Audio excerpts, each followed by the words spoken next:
This space was downloaded via spacesdown.com. Visit to download your spaces today.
Good morning, good afternoon.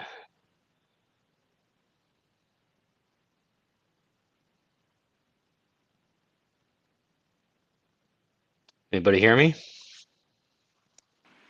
Got you. Hey, Hans. How's it going? Good, thanks. And yourself?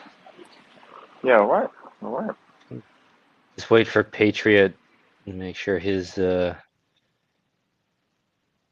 he can get on here.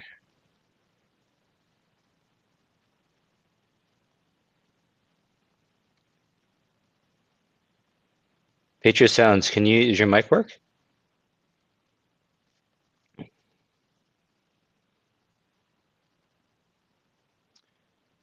I see you're up as Hey, co-host. hey guys, can you hear me? I can I'm in hear the you Rune. now.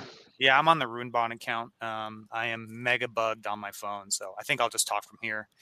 It shows Oh. me as a co-host, but for me, it shows me as a listener. So I don't know. Ah, okay, cool. Yeah. Well, Hans let me know he's only got 30 minutes. So let's kick this off really quick here. Maybe just do quick introductions in case we have new people listening. My name's Kenton Ralph Toes. I've got a fund that invests in Rune, runs nodes on THORChain. So I'm a node on THORChain. Pass it over to you, Patriot. Hey guys, I am. Hang on, sorry. Gosh dang it. Okay, hey guys, I'm an educator for THORChain. And love THORChain. Sorry, my thing is all messed up. And what a terrible introduction. But you know what? Let's kick it to Code Hans because I'm struggling. Hey guys. Hans, co-founder of Kujira back in 2021. And yeah, like I say, not got a huge amount of time, so I'll keep it brief. Kujira now merging into Rajira, becoming the app layer for THORChain, doing all the cool DeFi stuff that THORChain's native liquidity will let us do. Awesome. So the other day, Kyle actually posted something about intent, said a bunch of questions about them, and suggested doing a space on them. And here we are. And Code Hands, you chimed in saying you've got all kinds of things to say and talk about intents. And just to give maybe people a bit more background, um, I think SwapKit has now integrated near intents, and that's being offered or provided as a swap route. And that's what kind of sparked this conversation. Like, what are intents? What are they doing? Is this competition for THORChain? Is this a new technology, something we have to worry about? Can we compete with it?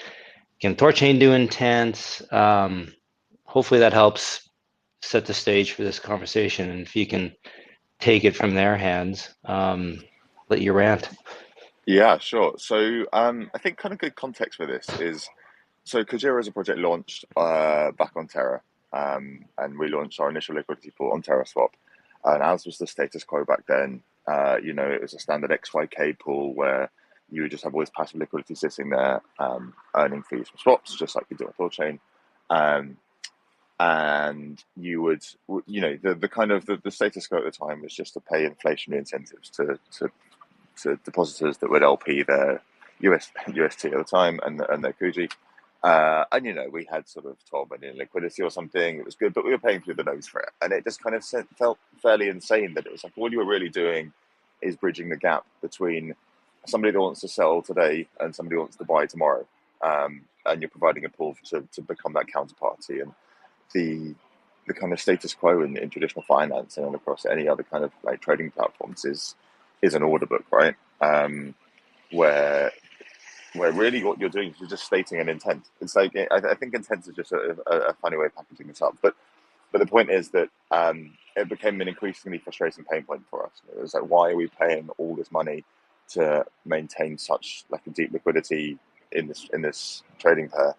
And sort of like I guess like necessity is the mother of invention, and the opportunity that we had, particularly actually interestingly with and this is another conversation entirely, but this is quite relevant actually, that the fact that Terra was a Cosmos chain and the fact that it was running Cosmos and the WASM VM allowed us to create an order book that you cannot do on an EVM chain. But the bottom line here was like, what we're doing by creating an order book is we're creating a system where somebody can state their intent, right? That's all an order is, right? I wish to sell Bitcoin at $115,000, and you post your one Bitcoin and you sit there and you wait for somebody to come and take it. If you posted an intent and said, I want to sell my Bitcoin at $95,000, you sit there and watch whoever gets there first, right? It's they're the same things, and so we built the first version of it was called Fin then. It's now called Rudy Trade, and it was a very simple intent solver. It was it was an order book. An order book, like in its purest form, an order book is a list of intents aggregated into price points, and then when somebody comes and wants to do a market trade across those intents, it solves them. It says, right, here you go, I got the best price here. Here's the second best price. Here's the third best price. And so the kind of the progression of this now, and what Rudy Trade is bringing to THORChain, and the quotes that THORChain will be able to offer when routed across base layer and app layer liquidity, is the ability for people to make those intents with lots of different parameters, right? So, like you've got a standard order book which has a fixed price. We have a different order type which is called an oracle order. So you can state your intent to say, I would like to sell my Bitcoin at 1% above whatever the aggregate price across every single exchange is. And so if somebody else comes in and says, right, I really want to buy right now, your intent is basically a floating price order that sits just above the current market price. And what Rudy Trade becomes now is it becomes the intent solver for all of these different lanes, for fixed price limit orders, for oracle orders, for an XYK market maker who is basically translating their liquidity into discrete intents, which are basically which are presented in the order book as orders to, base their liquidity, virtualized liquidity, which represents in the order book as discrete orders. Sorry, I'm kind of rambling a bit now, so maybe we should stop and yeah, that's great. Thank you, Hans. I want to just kind of ask something clarified. So intents are basically is an order book. Now, intent is like it's not a physical thing, right? Like, so in programming you have when you talk about software design in this context, you have kind of the idea of imperative design and declarative design, right? And this is what we're talking about here. So imperative design is, I have state A and state B, and I am at state A and I want to reach state B. So therefore I've got to do this and do that and do this and do that. And if it's I have for example now, if I state A might be 0, and state B is I want to have state A is I have 1 Bitcoin, state B is I want 100,000 USDC, and the imperative version of that is I have to go to an order to a liquidity pool. I have to swap it. I have to execute this message, and then I get my token back. The declarative version of it is give me 100,000 USDC for my 1 BTC, and intents are just the translation of this kind of imperative model that we have with most of crypto at the moment into a declarative model where you just state your output, and then you allow something else to solve that. And the status quo for current intents is that those solvers are generally off-chain. They're opinionated. They're allowed to order the solving. Whereas Ruji Trade is a completely 100% on-chain, fair intent solver.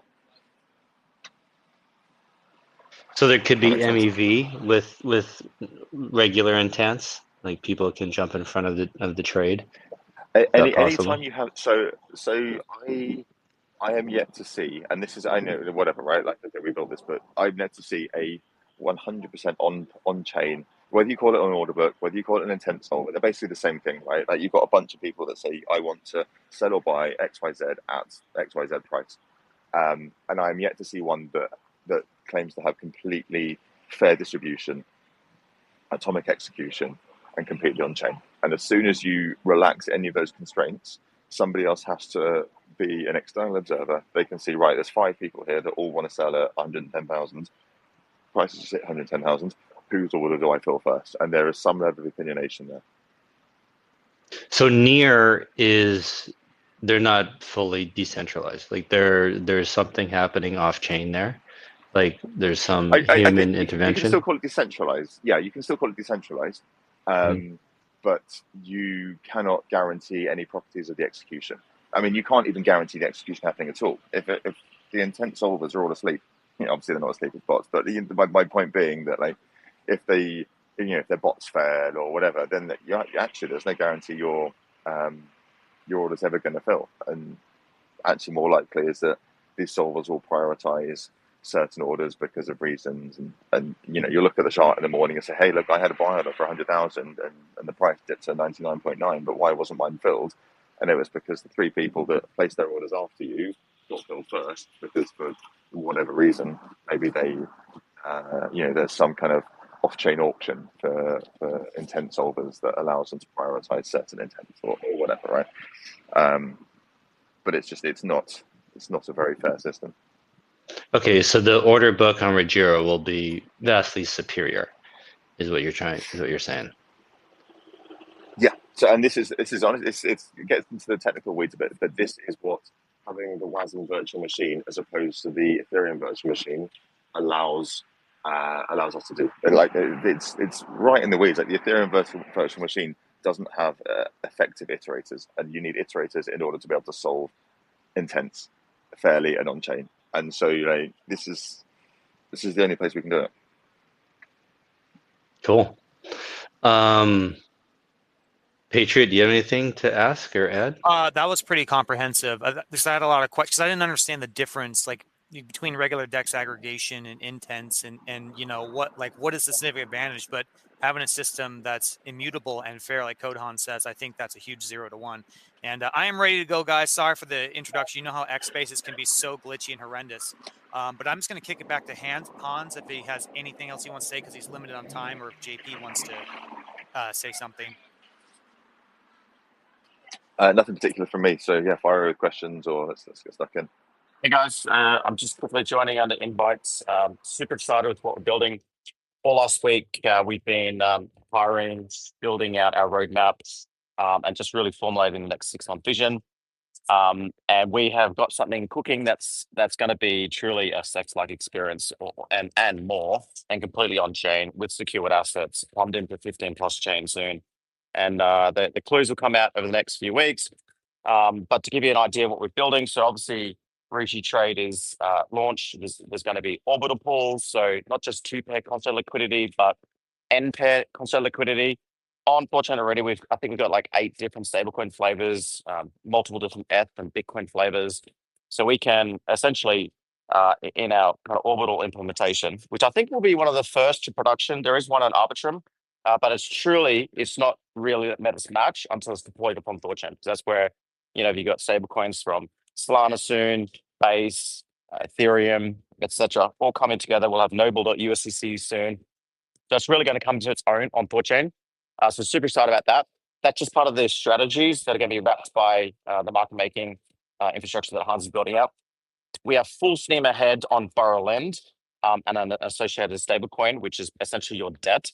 And we've got a really cool what the way we're doing this, essentially you will have a credit account where you can load it up with your meme coins, your ERC20s or whatever, your Bitcoin or ETH, and you can choose which of your collateral you want to mint this debt from. And even in the liquidation order, so like, you want to pick off your meme coins and your ERC20s first before you liquidate your valuable BTC.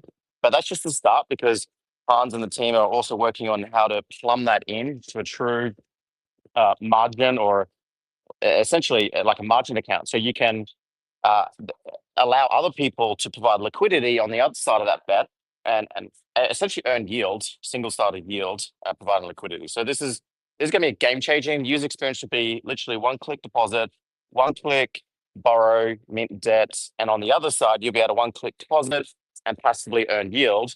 And essentially, I don't want to give away too many clues. Maybe Hans can take us what he's willing to share, but it'll be nowhere else, and no one else is building this yet. Essentially, like jumping on a hybrid between BitMEX and Binance and Bybit, but entirely on chain. So that's well underway. We've got an amazing team of engineers, Javi, as you know, plus one more joining soon to really kick this off into gear. So yeah, super excited. Hans, any clues you want to give? Not yet. I'm very excited though, as you know. So Hans, will the just kind of going back to the intents a little bit, will Ruji trade be like, will SwapKit support and offer Ruji trade? And then so when somebody's like on one of the front ends and they go to place a swap, and how they see Maya and THORChain and Chainflip and there's near, are they going to see Ruji trade as well? Like, how is this going to work? Yeah, so Ruji Trade is there to support those quotes, not to replace those quotes. You will so the specific technical details are yet to be ironed out. Currently, there are 2 entry points now. So there's the current swap memo. There is also now a contract execution memo, and both of those will be able to achieve the same thing. The contract execution memo will be able to route your swap through base and app layer liquidity, depending on what is the optimal path. And so, we'll work with the swap routing teams like SwapKit and the others to kind of understand how to read the app layer liquidity, how to construct the right kind of swap routes, all that kind of stuff. And so it's the whole point is to improve the existing quoting endpoints, not to try and build something new and replace it, because the integration's great. Obviously it's connected across, Ledger and Trust and blah blah blah. So it will be a bad idea to try and replace that. The better thing that we can do is improve those quotes for THORChain, basically. Like that's half of the reason for the app layer existing, right? Is to create this this kind of aligned liquidity that is just kind of this adjacent liquidity rather, which is sitting there supporting swaps. Yeah, the user experience on specifically that will be, instead of doing a base layer memo based swap, a swap kit can deploy a contract, and they can do a bunch of off chain and on chain essentially indexing. And you essentially what we call swap to exec. So the memo, instead of being like swap to Bitcoin, blah, it will look like X colon parameters, and those parameters can be encoded and blah blah blah. But what will actually happen is your asset will get minted as a secured asset, deposited into a contract, and then split over the variety of liquidity sources: XYK, CL, app layer, base layer. It might even send it out to Maya and back again to grab some of Maya's liquidity. And so, and then at the end of that, everything gets kind of aggregated and pulled back into the contract. There might be streaming swaps in there, but there might be limit orders in there.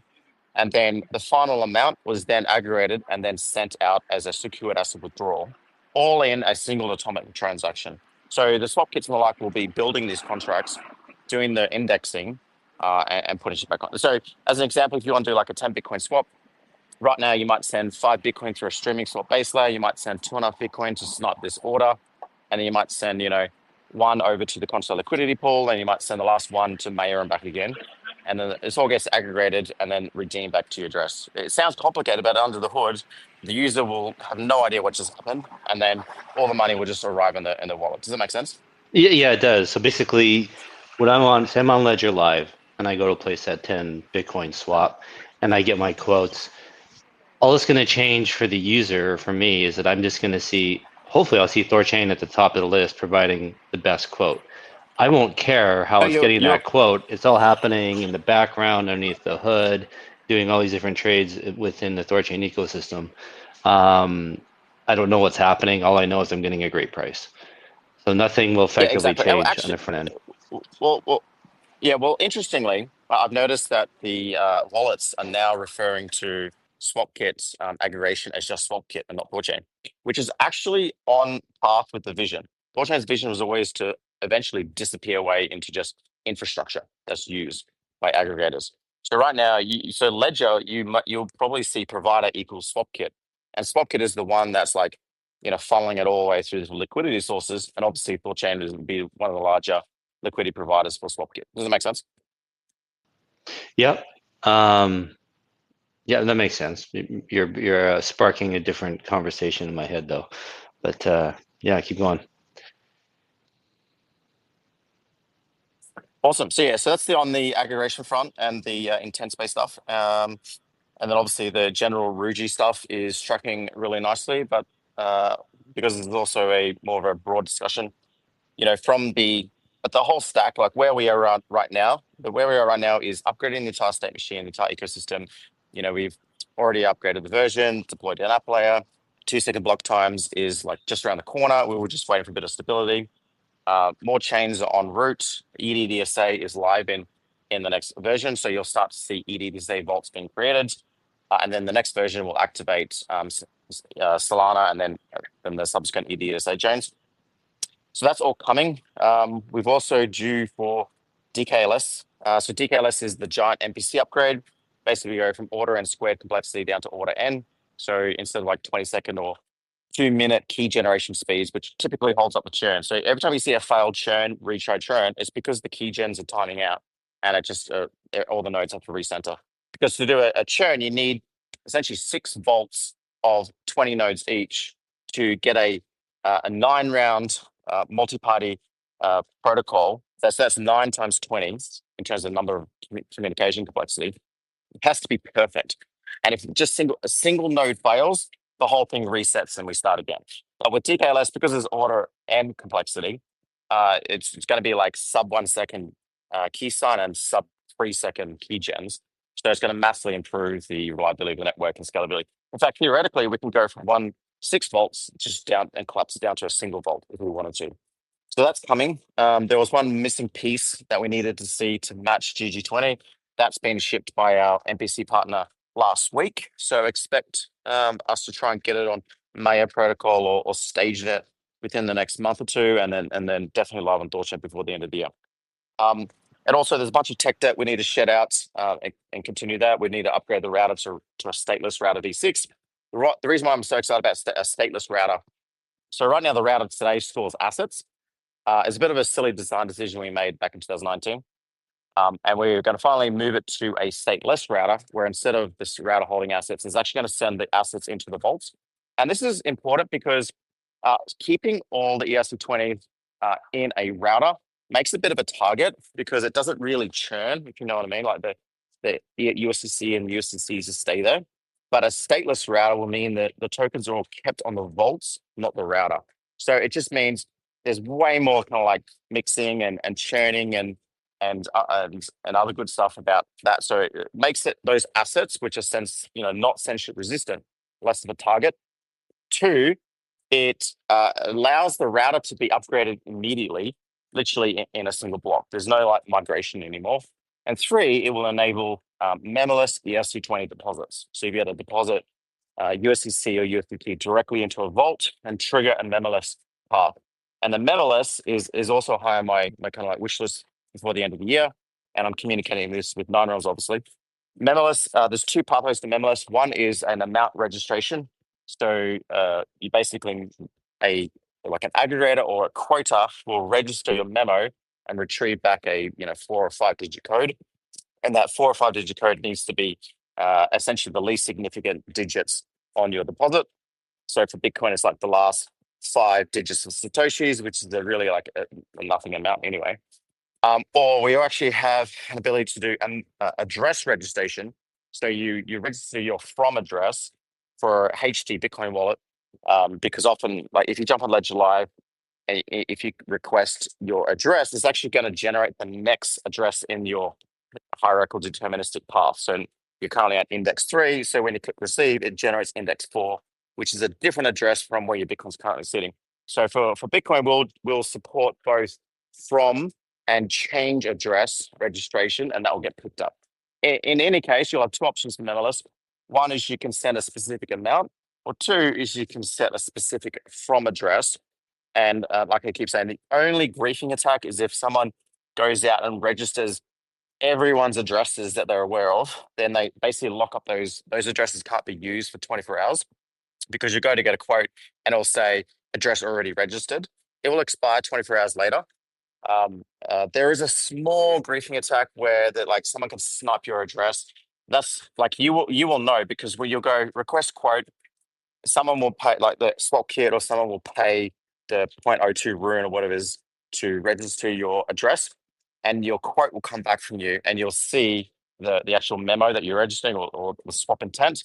So before you click send and you pay your money into that QR code, just triple check that the swap intent is what is matching your specifications. And everyone should be doing this anyway. And if it is, then away we go. So I think Memolist is such an easy kill. And Kenton, you're always going on about THORChain should run a low fee UI. I actually think this is a good candidate for that. That once we ship both the amount registration and the address registration memberless methods, the treasury should run a low fee UI, and it's literally should just pay for bringing users because these users are not anyone else's users, right? You go to this UI because you want to use any wallet under the sun, right? You're not a Thor wallet user, you're not a Ledger user, you're just a user somewhere in the world. So that's definitely a good candidate to do that. Yeah, I'm really hot on that because I appreciate the idea and vision of THORChain being infrastructure behind the scenes. You don't see, but at the same time, I don't see why can't it be both? Like, why can't we have that invisible infrastructure part of the market and our own front end? Like, to me, it doesn't have to be either or. It can be both. It doesn't hurt us. It's just helps us. So yeah, and we can be we can be a bit more in control of our own destiny too by promoting it and marketing it. And how many times have you been on Twitter and we've all done it? Oh, you should use THORChain. Use THORChain. It's like, well, it's a pretty nebulous thing to say because how do you use THORChain? It takes like 6 steps to figure it out after that. Instead you can just say use this website, and that by default is using THORChain. So and if memoless swaps is the easy way to do it, then great, let's do it. Yeah, 100%. It could be the identical user experience. If you jump on Change now or Change Jelly, like all you do is specify your swap intent. You click next, spits out a QR code and address to the amount, and then away you go. And then you sometime later you hopefully get your money back. So that this UI is very simple. It's just like some kind of small backend that is attached to a Rune wallet, registering memos. It does need a captcha because you don't want to be like completely DOS by bots. So there will be a captcha somewhere along that user journey. But ultimately, it will just be a QR code and or a specific amount to send. And so yeah, super excited about that. And maybe just to help remind people too, like the problem with the way the regular sites, like for THORSwap, for example, they have to support all these different wallets, and that's like the bulk of the work on creating that website is supporting all those wallets. With memoless transactions, you can have a website that you don't connect to wallets, so you don't have all that burden, that headache, all that developer time to support all these different wallets. In essence, every wallet is supported with memoless. Yeah, is that right? Yeah, true. JP? And you could even 100%. And you could even have like literally dogeswap.com or bitcoincashswap.com or litecoinswap.com. You could like SEO the crap out of it. So when someone's saying how to swap my Litecoin, you SEO it and intercept them and send them over to just a Litecoin looking memoless website where it's like, oh, you want to swap your Litecoin to USDC? Boom, 2 steps, you're done, right? And it's as simple as that. And I've told Nine Realms this, like this, it's such an easy feature. It's like ridiculously easy. All you got to do is it's a new deposit. It's a new deposit handler where you just register a memo, spit out a code, and lock in a channel for 24 hours, and you're done. It's like less than 100 lines of code. It can be shipped tomorrow. And it's not just Doge.swap or Litecoin.swap, but I could do Kenton.swap, right? I could set up my own website, right? If the lift of creating this website is really light, this opens the door for influencers to create their own sites and tack on their own fee, right?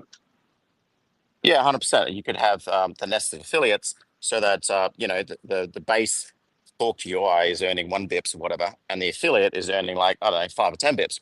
So then everyone's like shilling the swap websites, and where you go. And you can even have a little Docker Compose, and you can one-click deploy it on your DigitalOcean, and then there could be a million swap websites, and we just fucking DOS the fuck out of it. So like the thing with memless transactions isn't just for a THORChain only front end. It is still to enable that background infrastructure play where there could be 1,000 different front ends of using memless transactions, all with their own branding. So memless transactions does still help facilitate that in the background infrastructure play too. Yeah, 100%. So Code Hans said he had only 30 minutes. We're at the 30-minute mark. You were giggling at one point, Code Hans, thinking about how awesome it's going to be. Are you able to shed any time frame roughly at all, or are you feeling optimistic it's going to be a good execution? I know that's a hard question, but go for it. Yeah, I mean, things are moving fairly quickly now. There was a lot of kind of foundational pieces, not just on the Thor node side with Cosmosm and the actual app layer pieces there, but as far as actually delivering the apps and like boring shit like middleware and APIs and wallet signers, all that kind of stuff. But that's all in place now. And yeah, it's Jeffrey said, we brought in a couple of really good new Cosmosm devs. There's more guys joining the team to help out with different parts of the stack. So things are moving quickly. We've got a really strong kind of holistic architecture for how this whole thing works together. So yeah, like no timelines as ever, but hopefully soon. And I'm incredibly excited. There's going to be some very cool things. I mean, like so with the lending plus stablecoin, the one thing that is very exciting is that we'll be able to spit out an Athena type stablecoin out of the box, and that'll just be one kind of way of delivering the borrow lend perps blah blah blah products, like as a kind of unified aggregate experience. But yeah. Hans, are there some things that are actually technically live and you're just kind of playing with it? You just haven't really promoted it. But if somebody's really savvy and they want to go start tinkering around with anything within the Regira suite, can they do that, or is everything still closed off? Yeah. So the trading pairs for the migrated asset to live, it was supposed to be this week, but there's been various things that bumped it. Very soon we'll be shipping the trading pairs for all the base layer assets, all the big ones at least. Big ones paired with USDC, then all the kind of like isomorphic assets, all the pegged assets, USDCs and USDTs and wrap Bitcoin to BTC, blah blah blah. But the thing that's holding that up slightly is that market orders, as people are kind of familiar with them, just kind of buying or selling into the book, wouldn't be a good trade because the actual atomic book there doesn't have massive liquidity. We're virtualizing the base layer liquidity, and so we're kind of reimagining what it should look like to trade on a pair like this, like, because actually you don't care if you're selling using a market or a limit or an oracle order. You care about how fast my trade's going to get executed, what price is going to get executed at, all of which we can kind of provide some guarantees for. And so we're kind of reimagining the whole order management, order placement interface to make that trading experience for these base layer pairs. But when you're trading secured assets on the layer, could be really nice. So that's coming very, very soon. Those pairs should be deployed in the next few days. And then the UI, I want to get the UI up first, actually, so people don't start wrecking themselves. yeah, so that'll be the next thing, and then most of the stuff gets deployed to StageNet first, which is obviously a live environment with real money. Lending's live on StageNet. Maybe we can start shipping some of that to the UIs. We can start depositing to a lending market for, well, just to play around with it, I guess. Yeah, there's a lot going on. So what will be available to trade? Just the gas tokens, like on like just the 9 different chains gas tokens, or will you be able to do any ERC20? So we For example. cherry picked a list. If you go to Rogero.network now and go to spot trading, you'll see all the pairs that are due to be launched in preview mode. Okay. Can you, do you have an idea how many, like what the number is? Is it a few hundred? I Is it think a there's couple 15 dozen? or 20. I think we've got all Okay. everything, all the major gas tokens plus kind of the major ERC20s on those chains are paired with USDC ETH. We also then have every other flavor of USDC paired with ETH plus DAI plus and actually there's some new BSC pools that got live in the last couple of days, so we'll be adding them as well. Okay, gotcha. So will Ruji Trade be able to tap into DEX aggregation, or no? Just whatever's on Ruji Trade, that's just what's available.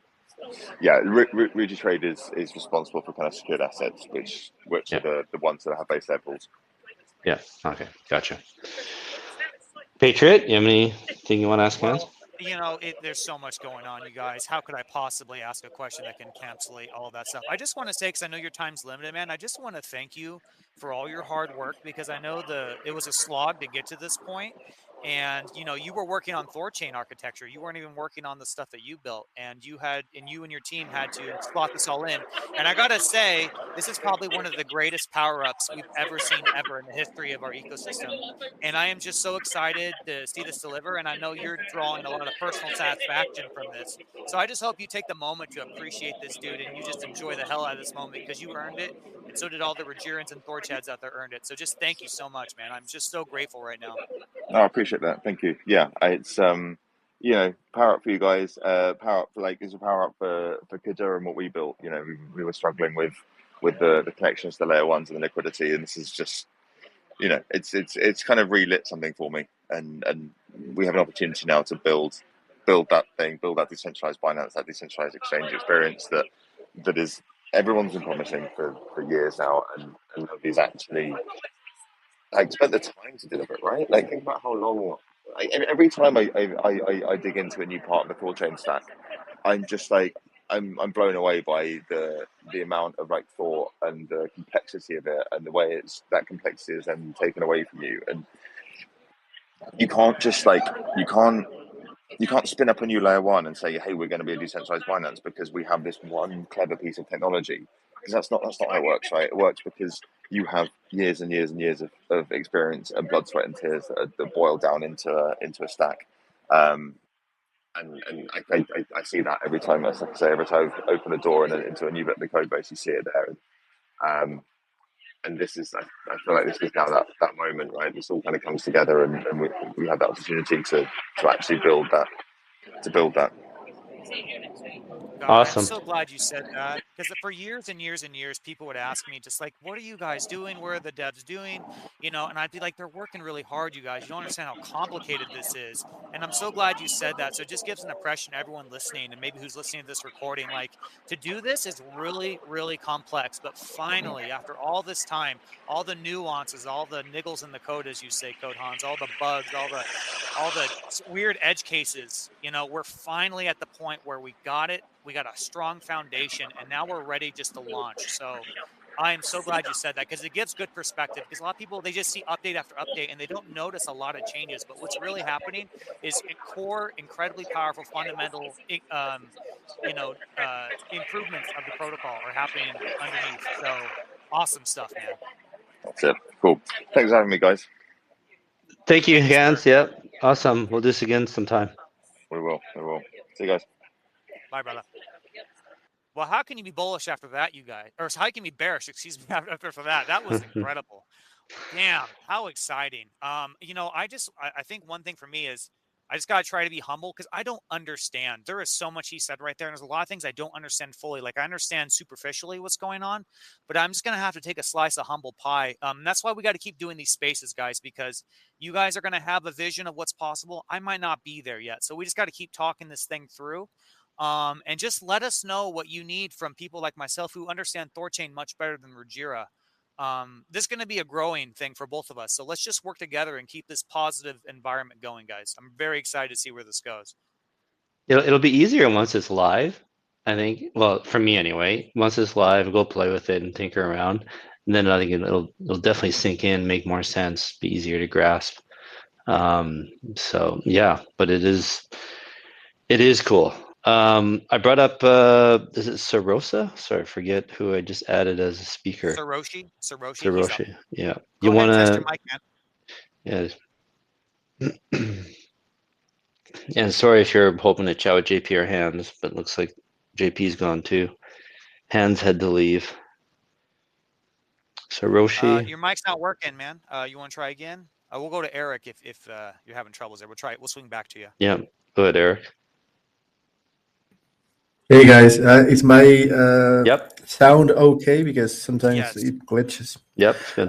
Yeah. So, hey, Kenton. So you were mentioning something very, very interesting, and I think that it's worth discussing it a little bit.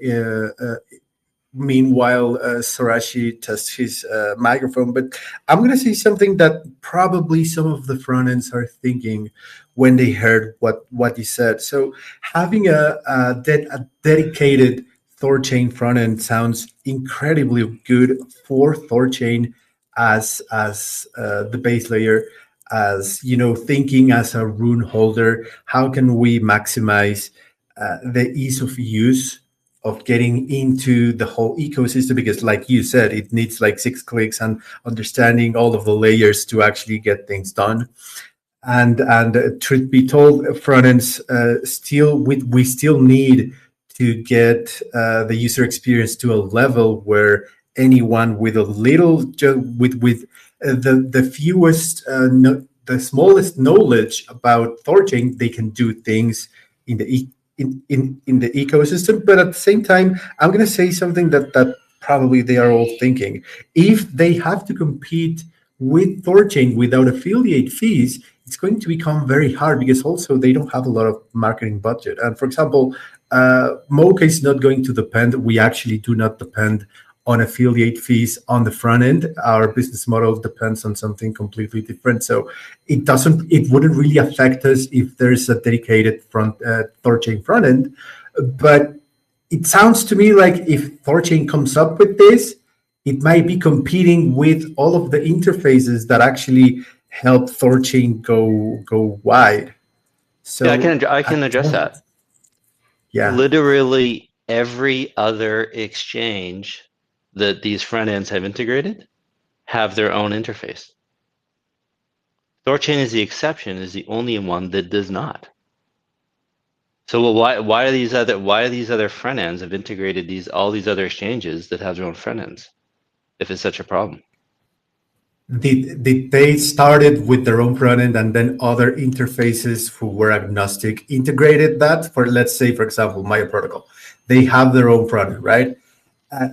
They started like this, and then others adopted it, or was it the other way around? Because it sounds to me like for THORChain, it would be the other way around. Like, hey, everyone has this, and we already have like 12 wallet integrations. We have 15 front ends. So let's cook our own front end and have this marketing budget.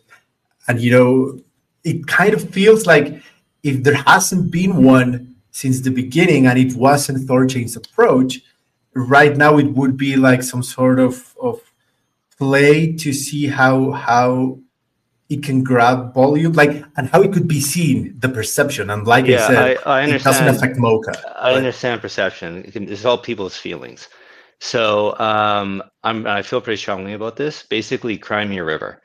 It's competition. Like this is how free markets work. Are we crying? Is these front ends, they're allowed to integrate other exchanges and route the trades elsewhere, and we're supposed to be okay, like be happy, and oh yeah, it's great, it's awesome, hey, competition, free market. Yet when we want to compete, oh no, oh you can't do that. Oh, how are they going to feel about that? To be frank, they shouldn't feel anything. They shouldn't care because the front end has their own audience, right? So like, it's not THORChain's audience. It's Trust Wallet's audience. It's Ledger's audience. If THORChain has its own front end, it's going to develop its own audience. Sure, okay, fine. Maybe some people come from Trust and Ledger and come use this front end. That might happen. But it's to think that all of the users are going to leave all the different front ends and only go to THORChain is actually ridiculous. And we have real world test case for this. Remember when in the first few years of THORChain's life, AsgardX and THORSwap, I think AsgardX was charging like 10 bips. THORSwap was 30. Then came out Trust Wallet. They're charging 70 bips. Everyone's freaking out. Why is people using Trust Wallet when AsgardX is only 10 basis points? Trust Wallet is 70 basis points. All this volume is on Trust Wallet and they're paying 70 basis points. It doesn't make any sense because it's Trust Wallet's audience. It's separate from AsgardX audience. Like the people aren't running around looking for the cheapest price. That just isn't how markets work. And this exists beyond crypto as well. Like look at like designer luxury goods, Gucci bags and stuff. Like people go to Coach in these expensive stores. They're paying thousands of dollars for the experience, for the brand. Where they can go get the same bag at the trunk of someone's car in an alley in China for like $50. Why don't they go to that alley and buy that bag out of the car for $50? Like that's not the experience they're looking for. It's the exact same bag, but they're two totally different markets. And so it's the exact same thing with THORChain having its own front end. It's not like there's this fixed number of users and we're all scraping, clawing, for our that piece of the pie. The pie keeps growing. So like Trust Wallet can have its own users, Ledger, THORSwap, Mocha, you guys can all have the same users. THORChain can spit up its own front end and can very likely get like, X amount of brand new users without taking any from anywhere else. And if people are leaving front ends that come to THORChain, well, that forces other front ends to compete, and then they can lower their fees and whatever. So instead of THORChain being forced on a race to the bottom on its swap fees, the front ends can be forced to lower their affiliate fees, their commissions, and then we're much more on equal footing. But where it's at right now, like this is not good for THORChain. If we have to race to the bottom, split hairs between 5 basis points and 6 basis points, 8 basis points on the debate right now. Like this is not a good business, you guys. It is a bad business. And you want institutional money and big money to come invest and ruin THORChain. Like I'm telling you, you see that and you're like, this is not a good business. Like this is a bad one. We have to have some pricing power. And the best way we can do that is with our own front end. And if we do suck users from elsewhere, fine. Like, well, what's better, having 100,000 users split over a few dozen front ends, or having 1 million users just on a THORChain front end? And like the argument against that THORChain front end is that regulatory capture. What if it gets shut down? I'm sure we can find somebody, who's at an arm's length to THORChain, like not a node operator, not 9 realms, to run the site. Like it's not, I don't think it's that crazy or hard. So long rant there, Eric, but I'll just rephrase, Crimea River. Like I think the big front ends or the ones I don't think they would care, to be honest. Yeah, and it does make sense. And for what it's worth, I'm just playing devil's advocate here, and trying to spike the conversation because I know that it's something that plenty of people are interested in hearing about it. And here's the thing: while I agree with you with the free market and how it's all about growing the pie, when like we have to ask ourselves: does THORChain look at the front ends as partners, as competition, as members of the market trying to grow THORChain? Because I see a lot of front ends who are pretty vocal about, hey, we're only able to do this and to offer this to our users thanks to THORChain. There's a lot of marketing there through THORChain through these third parties. And when you like, if you antagonize, so like maybe this is not the word, but English is my second language. So if you antagonize the front ends by competing directly with them, are they going to keep as excited as THORChain as they are, or they might, I don't know, Yes. integrate Yeah. integrate all of this? Yeah, let me walk you through the logic in your statement. So that's like saying, well, Trust Wallet integrated THORChain. We can't let Ledger integrate THORChain because that might piss off Trust Wallet. That's not fair to Trust Wallet because Ledger might take users from Trust Wallet. So don't let Ledger integrate THORChain. Right? It's the exact same thing. It doesn't matter who is running the front end. They're all competing with each other, right? And really, at the end of the day, what these front ends want, they just want the cheapest route. That's all they're doing. They're just looking. That's all they're going to provide for the users. And and you talk about a partnership. Yeah, okay, sure, it's a partnership, but it's not an exclusive one. Like when you get married, that's an exclusive relationship. You're not going to go sleep with other people. We don't have exclusive relationships with these front ends because they're sleeping with other people, right? So it's like, imagine if you're in a relationship with a chick, she can go sleep with other guys, but you can't sleep with other girls. Like, come on, man. Like, how cucked is that? So like, it's either you both get the freedom or you both don't. So if a front end had an exclusive relationship with THORChain, was THORChain only, and they said, well, hey guys, then I would agree with you. I'd be like, okay, well maybe, right? We have a handshake deal to give somebody exclusivity to THORChain. We're not going to go have our own THORChain only front end. Then I might agree with you. But as long as these front ends are more than happy to route trades to other exchanges, game on. We should have our own front end. And I genuinely don't believe it's competing with them. But we should have our own and be able to promote that and drive our own traffic to it instead of driving traffic to another front end who may or may not swap the route through THORChain, right? So like we do all this work and effort to get THORChain out there and tell people what front ends to use it so that they might have the trade go through THORChain. Like it's ridiculous. Can I jump in a little bit here? Because let's break down the competition angle a little bit here. So guys, I'm speaking from the Rune Bond account. So please click on it and follow the Rune Bond account because we have a lot of great ideas coming. But Rune Bond is a great candidate for this memoless transaction feature, right? Because when you have a site, we're providing a service. We're trying to make new entrants into the ecosystem be able to bond to nodes in a very intuitive and efficient manner. Well, we need to make money somehow, right?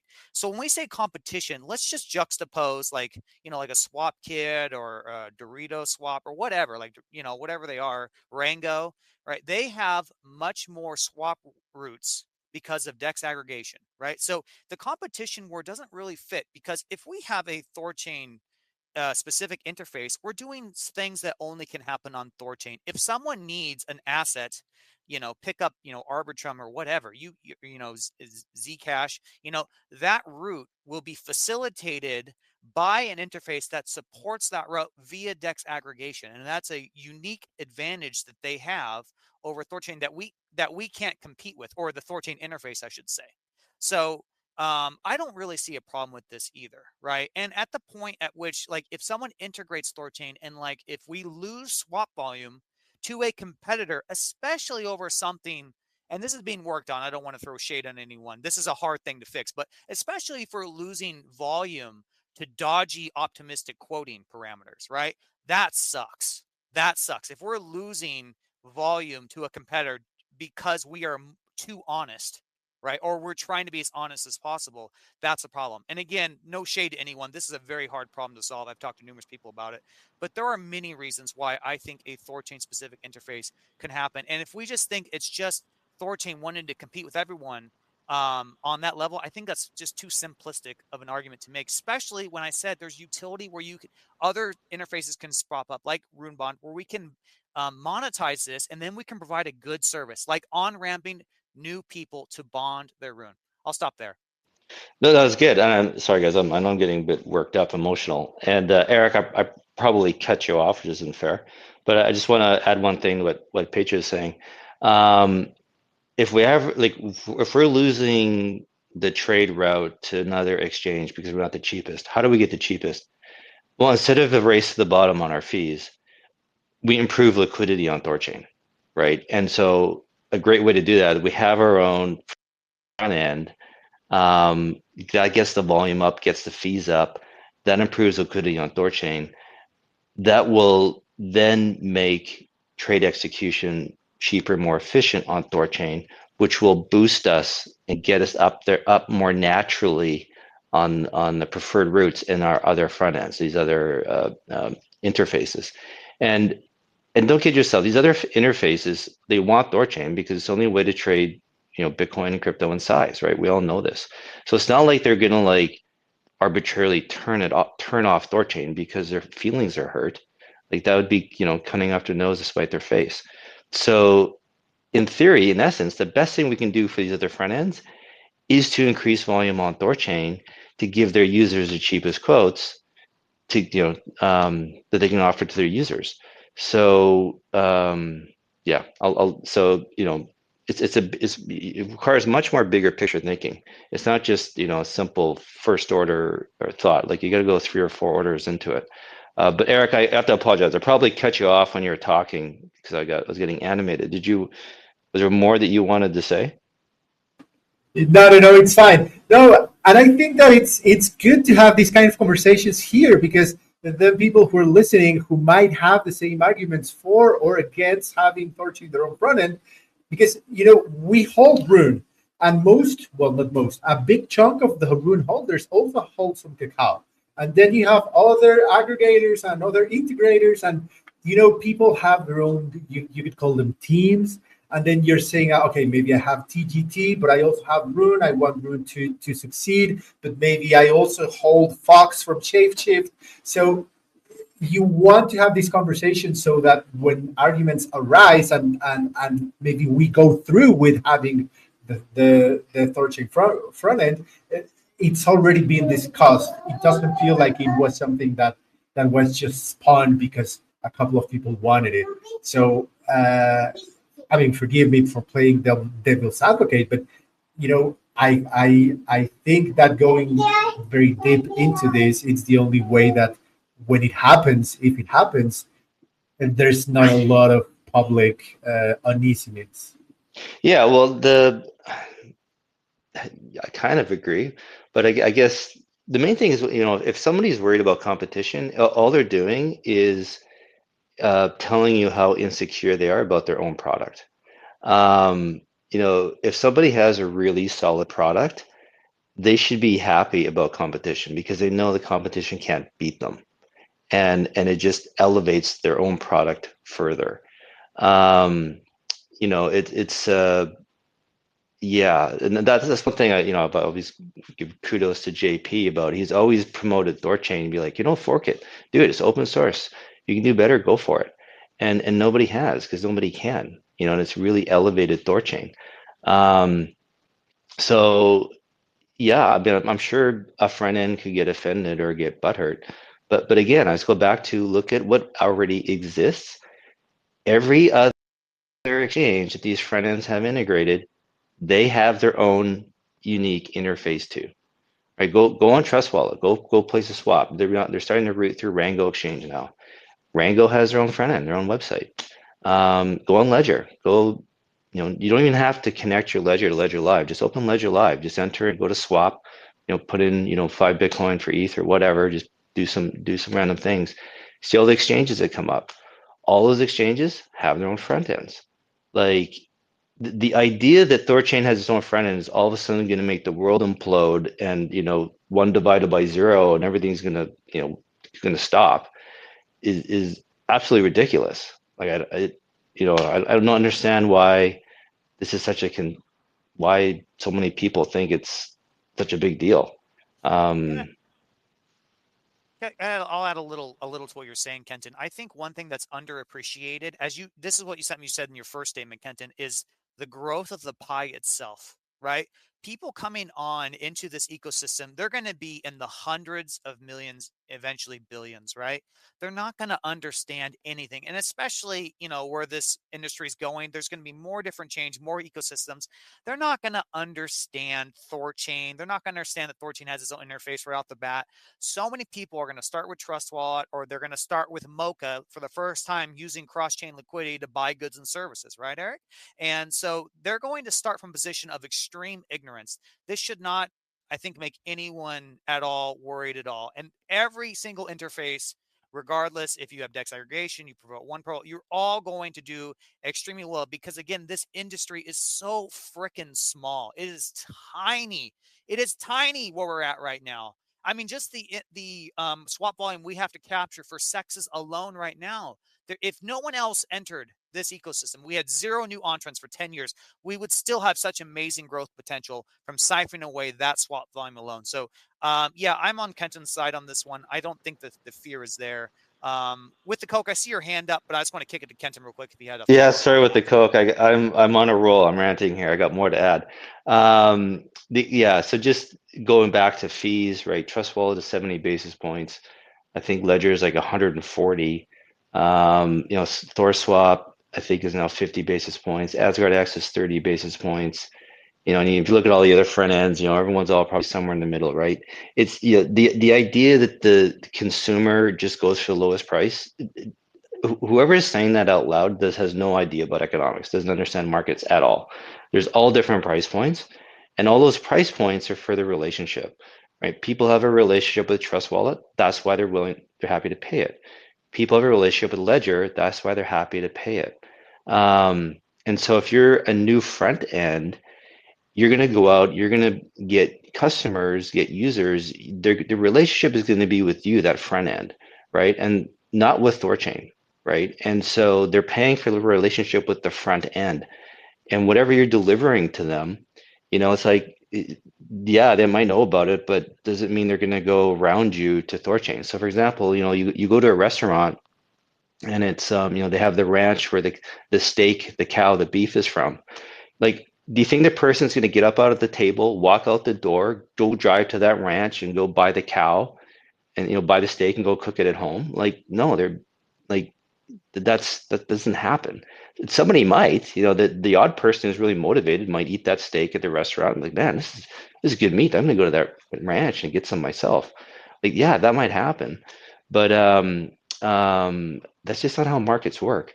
And so, going back to, we're talking about memoless transactions would be an easy way to spin up a THORChain front end. There's going to be people who don't want to do a memoless transaction. They don't want to learn anything new. I've got my ledger. I understand how it works. I can do clear signing on Ledger Live. I'm comfortable with that. I don't want to learn anything new. I'm done. Those that stick with Ledger. Same with people in Trust Wallet. People in Mocha and whatever.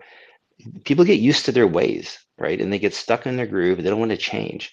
And they understand how it works. It's easy, it's comfortable, right? So that'd be my only, like, personally for me, if I'm like, the memoless transaction thing is like, we have to teach somebody how to right? How to do things a new way.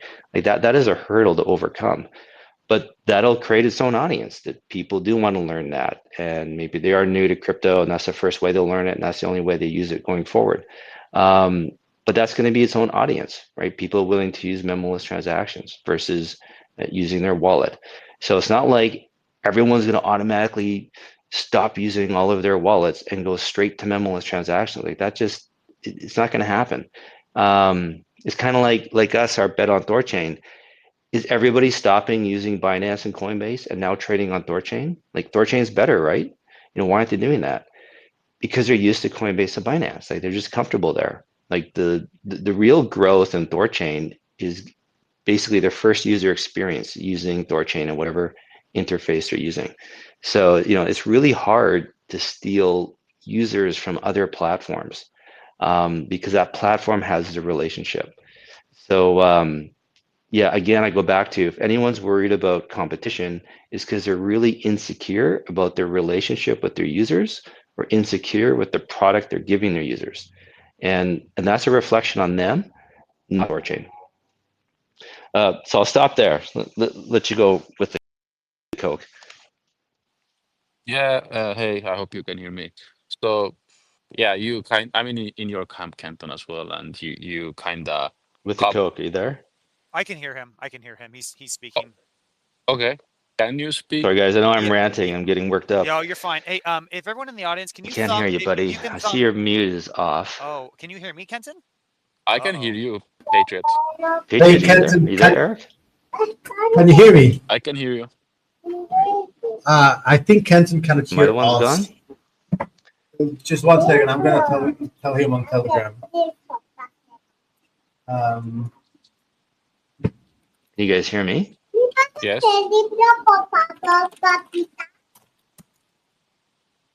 I guess Kenton got so If wrapped up someone in and the audience, maybe you can. Okay, I guess some thumbs up. All right. Yeah. I Okay. can't hear anyone else. So, we'll try. We'll see if we can Kenton to maybe come down to host. Hey, Eric, could you you got a hot mic? We got dead silence on the radio. This isn't good, guys. Anybody else in the audience want to come up and speak? Hey, okay. God dang it. X spaces suck ass. You know that, guys? Let's just be real. X spaces. Wait, guys, text me in the Telegram group ass. chat. Maybe I can't hear you, but you can hear me. God, I hate X spaces. It's such a fucking bummer. With the Coke, hold your thought. Once Kenton figures it out, we'll continue. yep, I'm still here. No worries, no worries. So that's a perfect example. If X doesn't get the shit together, like competition will leave, or they have the majority of the mind share, and the competition will stick. Yeah. So Yes. it's exactly we have to adapt to the. I mean, as what I want to say that Kenton kind of mentioned a lot. What I had in mind as well. You cannot be insecure in your business or your the services that you provide for your customer. For example, if you're Ledger, you provide your hardware wallets. There's no good for integration for Ledger if they will just switch to the, like, I don't know, back up all the seeds and stuff. They almost kinda, I guess they kinda amputated one hand of their business already. Kinda just had a little trip of seed there in the brains of users that, okay, is my seed clear or not? Is it safe or not?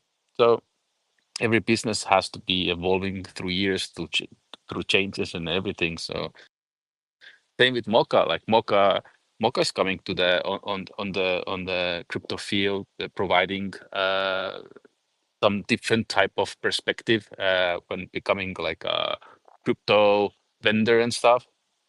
So I think if you have a business plan that we come up with the Mocha, and our main business is that we can use THORChain, then you should scrap your business plan right away and go back, because the main business should be Mocha, and the added value is THORChain in the back end. And same with Ledger. The main business is the hardware wallet, maybe the customer support, all the use cases that Ledger provides for the Ledger Live, and there is added benefit of the THORChain. And with THORChain as well, like you, Patriot, you mentioned, like we have some people, some companies doing like really optimistic quoting. Also, we don't cry when the near comes gets integrated into the swap kit. They have like maybe some offline resolvers or whatever. So and all this is competition actually for THORChain as well. So we as a THORChain users or like developers, JP cannot sit on his hands at all. He has to think every day, like, okay, how is the industry evolving? What's the next steps? How can we be better? And yeah, I think it's competition both ways. Integrators, aggregators, they will, for some reason, they want to have like a decentralized aggregation, but they still use like resolvers. That is not 100% safe and on chain. And yeah, we will deal with that. We have our Rujira coming, and they will try to get quotes better, as Code Hans mentioned before. So I think, yeah, Yeah. I'm down with Kenton. Cry me a river. Yeah, I think, and especially this time, this is such a unique period, right? Because THORChain is just approaching adolescence here. Like, I think of still THORChain kind of as like a teenager, okay? When we were in ChaosNet, we were a baby learning how to crawl and feed ourselves and, potty train, all that stuff. We're a teenager right now. There will become a point where, the volume is so good that, yeah, we will kind of slot in the background, but we're still in that intermediary phase with Rajira Kit coming on, more swap volume, more integrations. I think this is just going to be a natural evolution of time. So people who are interfaces right now, if I had any advice to you whatsoever, is don't be pessimistic, don't be optimistic. Just put your nose to the grindstone and ship code and make the best product you can. You will do well if you manage to do that. Okay, we got another speaker, Atariaxia. Atariaxia. Your mic's Hey, open. Go yeah. ahead. Okay, my friend. I really support THORChain has its own website, but you need to keep the low fee with the affiliate because THORChain has no real customers yet. It has the other wallets like Trust Wallet or whatever you want to say. But you need to offer in the THORChain website a high fee. Like if Trust Wallet just keep like 1% of each fee if it's swapped, you can do the same. You cannot offer the same swap for less because you will lose the customer. You will lose Trust Wallet.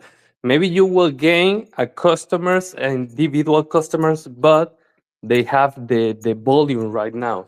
You need to keep the wallets and also you need to grow your user base. Yeah. Okay, that's one point. That's how airlines works.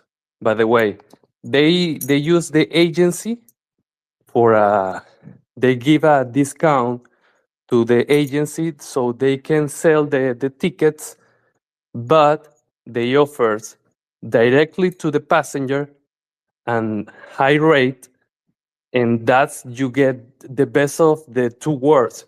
You can get access to the. Sorry, my English is not too well, but I think I can explain my point with that. Um, another question. Why oh why is 50-50 the relationship with Rujira and Rune? I can understand that because Rune has right now four like 426 million tokens, I think so. And Rujira will have like 120 million tokens. Imagine this is one person per token. So why they are accumulate 50% and we have more tokens and just keep the 50%. They will use our liquidity and I just don't know how they took this percent. Maybe we can renegotiate.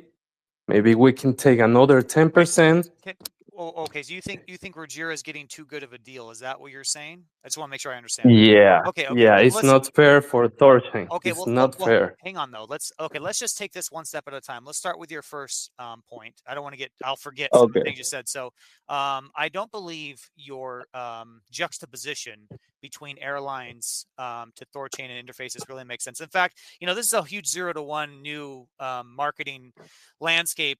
It's hard to find things in the real world with like that have verisimilitude or sorry that are adjacent enough where they make sense. So when you say Trust Wallet, let's take Trust Wallet as an example. Trust Wallet would be very different than the interface on THORChain. First off, it can be done on the mobile phone in a wallet, right? That's really unique. That's a different interface. They have different options, right? They have all kinds of different features because on THORChain it'd just be a real basic swap mechanism is how I envision it, right? And so by virtue of that, you wouldn't want to charge the same fee structures because our product, as the THORChain interface specific, would be inferior to that of various interfaces like Trust Wallet or Thor Wallet or THORSwap or Ruggira or XDeFi, or not XDeFi, it's a control wallet, whatever. So it cannot do everything that a wallet plus. And plus, to Kenton's point, and this is true, people like using Trust Wallet because they feel safe with it, right? Trust Wallet is an established brand, and they have years and years and years of not having exploits that affect all their users. And so that comes with a premium. People will stay on Trust Wallet, or they'll stay on Thor Wallet, or whatever interface, insert your interface here, Rango, doesn't matter, because for whatever reason they have. So it's just charging the same fee doesn't work. Now, to your second point. Yeah, but Trust Wallet is our real customer. We need to keep them with us. Well, hang on. It's not a one-way street. We provide a service for them. Okay, like they use us, like they're their customer. We're also their customer. Like we provide them a service. They provide us with users on volume, right? So it's a mutually beneficial relationship. There's no reason for them to get rid of us, because we're not going to be taking Trust Wallet users. Okay, like a lot of Trust Wallet users, they look at their wallet like 3 times a year. They're not interested, as in Kenton saying, like we cannot assign a level of sophistication, because everyone listening right here, like yourself, Pragmatic Monkey, everyone listening, I would say all of you are extremely sophisticated users in the crypto space. The vast majority of people are not like you at all. They just want a simple, easy, low cognitive burden, boom, boom, boom. But let me go to your second point, okay? So the fee model in Ruggira, I'm actually surprised. I thought you were going to take the other argument, because a lot of people think that actually THORChain gets too good of a deal. But let me just bring it down like this. Let's 50-50, okay? What Ruggira brings to THORChain is truly incredible. It is absolutely incredible. It is the biggest 0-to-1 that THORChain has ever had, ever.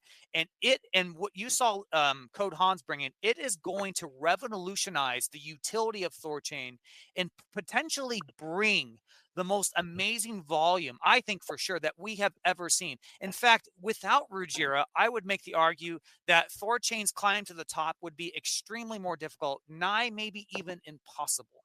So I think that is well worth 50%. In fact, Ruggira may become so successful that they may look at THORChain and say, I don't think we need to be sharing 50% with you motherfuckers. I think you guys have too good of a deal, right? And I actually been floating the joke in my head. Like a lot of people got said was, I think Pragmatic Monkey, you were the one who said, maybe one day we'll consider, merging Ruggira into Rune to unify the communities. Actually, might be funny if it'd be like Rune merged into Rugi, right? Like it's actually the opposite happens. So for now, listen, THORChain is the base liquidity that Ruggira needs to use for its swaps.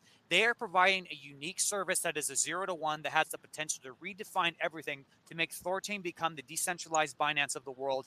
I think the 50-50 model makes a lot of sense right now. Let's see where this goes. We have so much to learn about not only the possibilities, but about each other as well.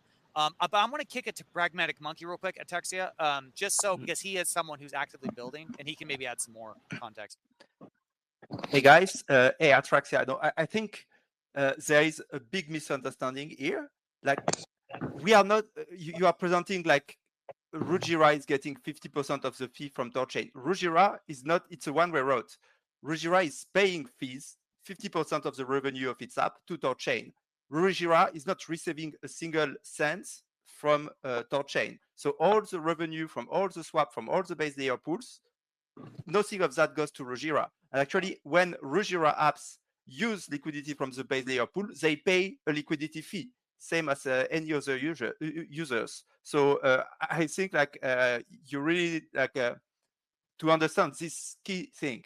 No, there is no revenue. It's a one-way road. It's just Ruggira is purely additive to THORChain. Without Ruggira, THORChain doesn't with Ruggira, THORChain doesn't lose anything. It just gets a new revenue stream on top of the stream that is currently the main one. That is the fee from base layer swap in the cross-chain swap in the base layer pools. Yeah. Can I add to that? Go ahead. Can you guys hear me now? Yes, Yeah. Sorry about earlier, guys. Okay, good. Sorry about earlier, guys. Yeah, at Araxia, I hope, like maybe another way to think about it is imagine on Trust Wallet, we could force them to give us 50% of what the fee they add on. like that 70 basis points. Imagine if we can get 50% This space was downloaded via spacesdown.com. Visit to download your spaces today. of that. That's basically what we're doing to Ruggira. And like actually technically that is written in the code in THORChain, but I don't to me it doesn't make any sense, because all that does is just increase the cost to trade on Trust Wallet, because Trust Wallet, they want to make their 70 basis points regardless of how much we get. It would just make THORChain's quotes more expensive. But so with the relationship with Ruggira, it's almost like a captured audience. So we can demand that, right? But in theory, if we want App Layer to grow, and this is something Pragmatic Monkey and I maybe we debate on, like in my mind, we should have like 10 different Ruggiras built on top of THORChain on App Layer. And if we want to get all these different platforms on, THORChain should actually lower its take. But think of that 50% of us taking from Ruggira as like 50% tax, right? So to come develop in THORChain's country, to come have a business, you got to pay 50% tax to THORChain's government. It's like, well, that's a pretty high tax jurisdiction. The jurisdictions with 10% tax, they flourish and grow, and they're much better, right? So if anything, maybe THORChain's tax should come down so we can encourage more development. Yeah, go ahead, Pragmatic.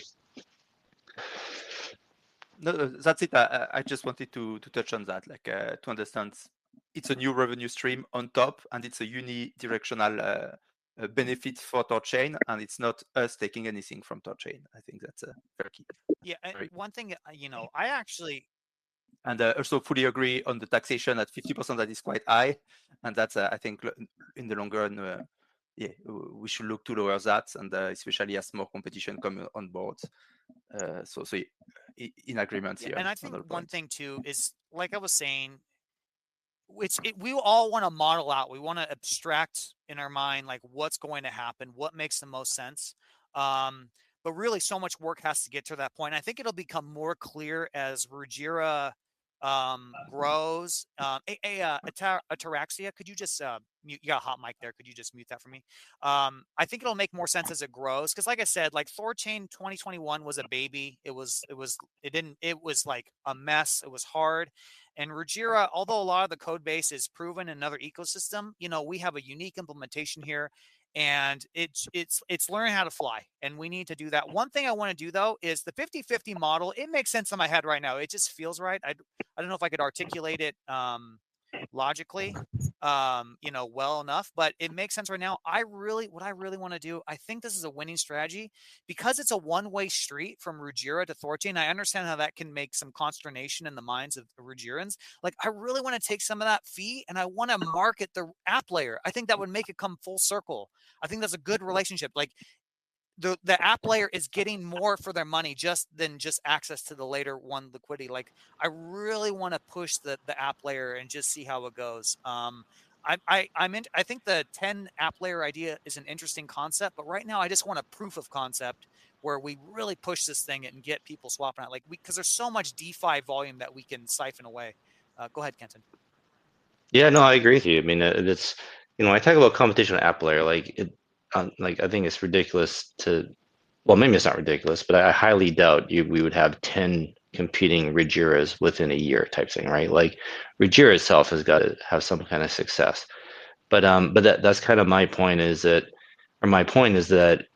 the more successful Ruggira is, which I obviously sincerely hope and wish they are, the more others are going to take notice, and they're going to want a piece of that too, right? Like, well, I want some of that. I want to do that, right? And so for me, that's why I think app layer should be open to allow other teams to develop, because again, they're going to generate their own audience. Like, it's they're not going to steal all the users from Ruggira on their new platform. They're going to go develop their own users, their own audience, go find their own people, and if we have those kinds of front ends on app layer, then THORChain is in more control of its own destiny, because THORChain is setting the price on its tax, right? When you're developing on app layer, you can only use THORChain liquidity. only THORChain base layer. We're not routing anywhere else. So, if you want THORChain to be this infrastructure that nobody knows about, we should have dozens and hundreds of front ends on app layer, and that's guaranteed revenue and volume on THORChain base layer. And we don't have to worry about these other wallets sending the trades and volume elsewhere. If it's all happening on app layer. Yeah, I agree with that. And like you said, like there's so many amazing teams right now working on app layer. I mean, you have the Nami, you've got liquidity guys. I mean, and so many people are coming. Pragmatic Monkey, actually, I see your hand. Shapeshift, just 1 second. Pragmatic Monkey, could you give us a sense? Like, you don't have to give me an exact number, but is there a lot of teams that are like really building for like frantically right now on the app layer? Like how bullish are you? What's going on a little bit? Well, so there are like probably around 10, 12 teams like really actively buildings, like having smart contract being deployed and all those things. But then if you extend, like I have in touch, I have a little file where I track things, and I mean there is a lot of things that are like low, like no priority or will not go anywhere. But I have like a list of over like 40 different projects I've been that are in the pipeline to potentially do something with us. So there are like a lot of things, especially on things that will come later, but on the value added front. Like once, so we create those core primitives with Rojira, which charge fees, which is shared 50% with THORChain. But what we want then is to attract builders that build on top of those primitives and compose them together, add extra logic, like just create products on top of those that add value, add utility for users, and generate economic activity for both Rojira and the base layer. And once we still need a few building blocks, but that's really the type of builder I think we should really try to get in. And like we have quite a lot of talks, and we still need to put together a bunch of infrastructure, working with the Rojira guys, notably to have, for example, a framework to onboard third-party strategists that we allow people to come and create like vaults to trade either on a Ruji trade or on perps, or use any of those different primitive we have, build strategy on top of it, add a management fee and a performance fee, and you can be either a market maker or a taker that does directional trading, and you can like put your strategy in a vault and allow anyone to come, deposit asset, and put the asset at work without having to under the strategy yourself. I think that's that's something Hyperliquid does. Like you have all those vaults. I think that's something where we have a big opportunity there as well, and we can do stuff much more advanced than any other ecosystem, just because we have this full tech stack with all those different apps that all work together. So quite exciting. It's gonna be like it's a long grind to get to have all those building blocks ready, but once they will be there, and especially I have mentioned in the past, we also like want to develop this referral fee plus affiliate fee framework that we allow all those integrators to also monetize by taking a cut of the fee of the protocol, plus potentially adding an affiliate fee on top if they wish to do so. This is gonna also be a very powerful tool to attract this type of guys. And then once we have those tools, I think it's gonna be a sudden explosion. First a few that starts, show the water, and then I think we are going to attract a lot more strategists and all sorts of builders that can monetize those primitives. That's incredible. I mean, okay, first off, hey, Taraxia, I told you once, hey, please mute your mic. I know there's a language barrier here, but thank you so much. That's incredible. You have 12 teams that are seriously coding and building right now on the app layer, and then you're in contact with 40 other teams, or 40 teams total, I should say. And how old is the Rojira app layer? Like going, like what, weeks old? You guys, this is incredible. And if there's anyone listening to this recording or live, that you have a wallet interface, you're from a different ecosystem. I see Lady K. Hi, Lady K. This is Patriot. She's from the XRP community. She's a lovely, lovely gal. Give her a follow, guys. Man, I got to encourage people, please get in touch with Pragmatic Monkey. Please get in touch with Rojira. There's Erudite in the audience. Please get in touch with people. There is so much to be built here. It is an incredible thing. That's only a few weeks We have that many teams working. Imagine we're going to be 2 years from now. I really want to market the app layer, you guys. I'm super excited. Shapeshift, I see your hand, and then we'll go back to Ataraxia. Go ahead, Shapeshift. GM. I wanted to just have everybody start thinking that by a matter of fact, with freedom of choice in a free market economy, we have proven customers typically inherently to be lazy and willing to pay a convenience fee. And there's some sweet spot, I believe, in between that and the whole, I want to say, correct me if I'm wrong, the unit bias factor. Like, say, when you're building having a quotes to build a brick wall, do you really want the cheapest bid to come in and build a weight-bearing brick wall? Probably not. Just some food for thought. And that it should also be noteworthy, if anybody, by the time you say, can you hear me now? I've noticed in spaces, if you can't hear, you're the one that needs to recycle. So just wanted to throw that out there to chew on, and hopefully we're not Pedro the cheapest and garnering the respect of being the lowest, dollar store crypto DeFi swapper. We need to have a perceivable value. It's a 0 to 1 holy grail technology. We should act like it. That's all.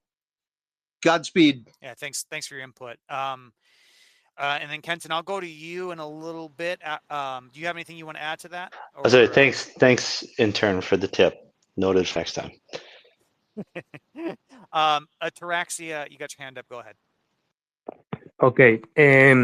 It will be possible use Rune has collateral to take along when Rugita goes live with lending. Also, it will be possible to take along with the others 9 change. I don't think we're gonna. I hope not. No, I don't. We're very against that. We do not want to use the base asset of THORChain to be leveraged in a lending module on the app layer, which is on top of THORChain itself. We learned our mistake from THORFi. We don't want a THORFi 2.0. So no, I would very much advocate strongly against that. Okay, and also in futures conversation, can you open the comment section, because for me it's better. No, that's so okay. So one thing about that's not within our control. X is stupid.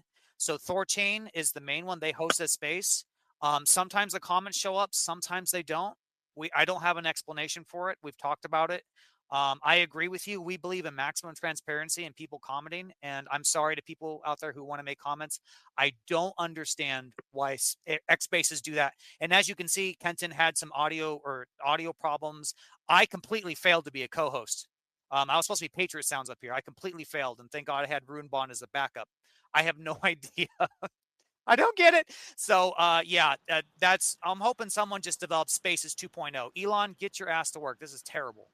Okay, but for the other 9 change using THORChain, it will be possible to take along, like Doge, Yes. Bitcoin Cash. That's my understanding, yes. Oh, okay. Well, thank you, my friend.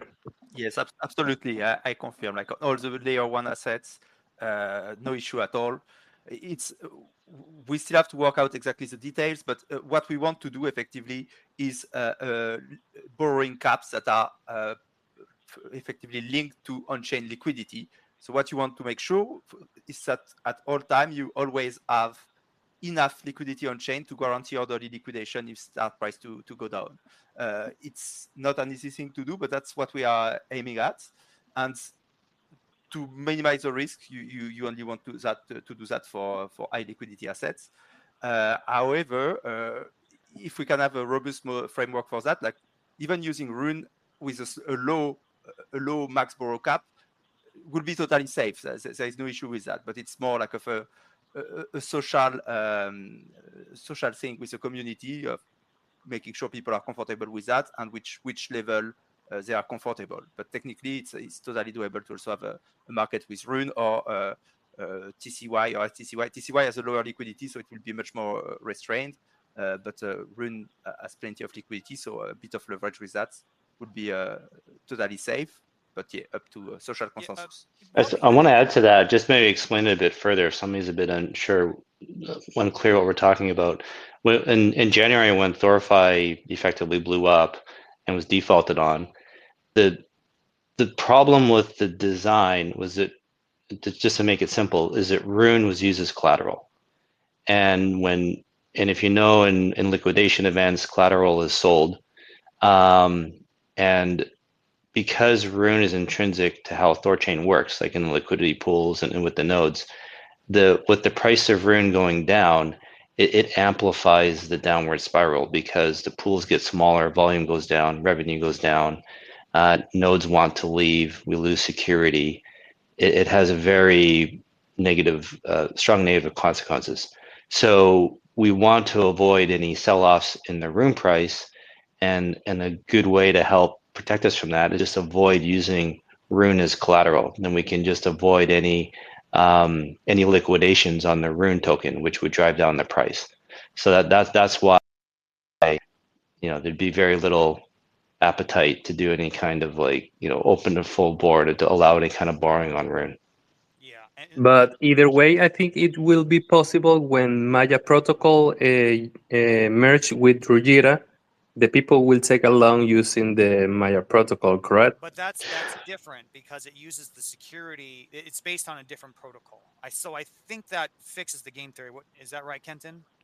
I'm not sure, but I'll just maybe add is that we obviously can't stop third parties from using Rune as collateral and issuing loans. That can happen. I was talking about competition before, right? If people want to do that, it's free market, they can do it. And for me, I'd rather just let the third parties do it.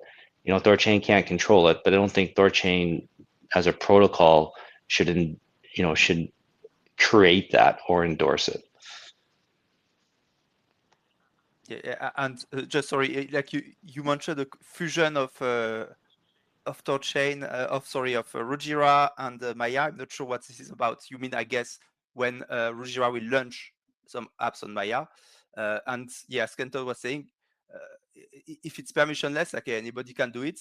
Doesn't matter where the market is. If Rune is used as collateral and the price goes down and it's get into a LTV level that is unsafe, people will get liquidated, and that will create sell pressure on Rune. So yeah, it's also something. If we were ever to make a market for that on THORChain app layer directly, we should also be mindful of what exists on other chains. But we cannot control. Right. It's all permissionless. Yeah, and for those who don't know, like THORFi on THORChain, that was an attempt to make something like an app layer, because we have the swapping mechanism, right? Layer 1 to layer 1. We don't want to stop there. We literally, like, our ethos has always been liberating the world economically, and you need to offer more than just swaps at the end of the day to do that. But doing something like an app layer for us, that's very hard. I mean, we have really no experience in that. But with what was once called Kujira, again, it's people who are not familiar, becoming Rujira and then merging with THORChain, this changes everything. It's an app layer built on top of THORChain. The base asset Rune becomes boring again, which is beautiful. No leverage, none of this nonsense. Whatever third parties do with it, that's their thing, and I think that's fine. As long as we don't have an intrinsic design on THORChain itself where the vast majority of Rune's going to be leveraged or used in a mechanism, I think it's just fine. It works just good. But that's what Rujira gives to us, is what we always wanted. Go ahead, Pragmatic. And yeah, maybe also on the design itself, THORFi was particularly bad because what it did effectively was, whenever you open a loan, if you use Bitcoin as collateral, it will record the quantity of Bitcoin you deposit as collateral as what you are owed, but then it will swap that for Rune, and that means that if Rune was going down relative to Bitcoin, or if Bitcoin was going up relative to Rune, it was creating an uncapped liability for the protocol, and that was a terrible design. Because effectively, if Rune was not at least tracking those assets, you are getting an ever and ever growing liability, and with no liquidation. So it escalated to something completely unmanageable and leading to the blow up. Here on Rujira, we are using a much more safe model. There is no uncapped liability. Everything will work on the lending side as a CDP, so collateralized debt position. You will have your collateral, let's say if it's Rune, but or BTC or whatever, you deposit that. It has a value of 100. you can borrow up to say $75 for $100 worth of collateral. If that give you your LTV, the value of your loan compared to the value of your collateral, and if at any point in time you break what is considered a safe LTV based on the parameter of the protocol, then a portion of your collateral become at risk, and people can come, bid on it, buy it at a discount, sell it, and with the proceeds from the sales, it repay your loan, and it reduces the liability, and it put back your health ratio of your position, your LTV, at a compliant level. So it's a much safer system. It has been around like forever, like started with Compound and Aave back in the day on Ethereum. It's very battle tested and proven.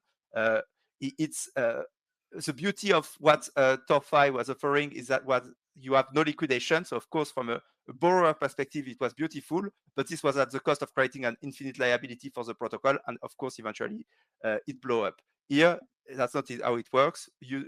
Borrowers can get liquidated, and that's how you actually keep the system safe as well. So in any case, it will never be the same kind of risk profile. It's much, much less riskier.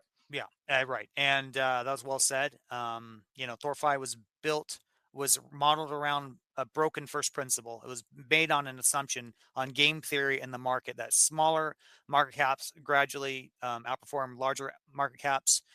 Very bad idea. Obviously learned lessons on that. But that's why I'm so thankful Pragmatic Monkey and everyone is here, because you guys have a lot of knowledge in this arena, and it's been like the greatest power up. So thank you so much. Kenton, did you have something that you wanted to say?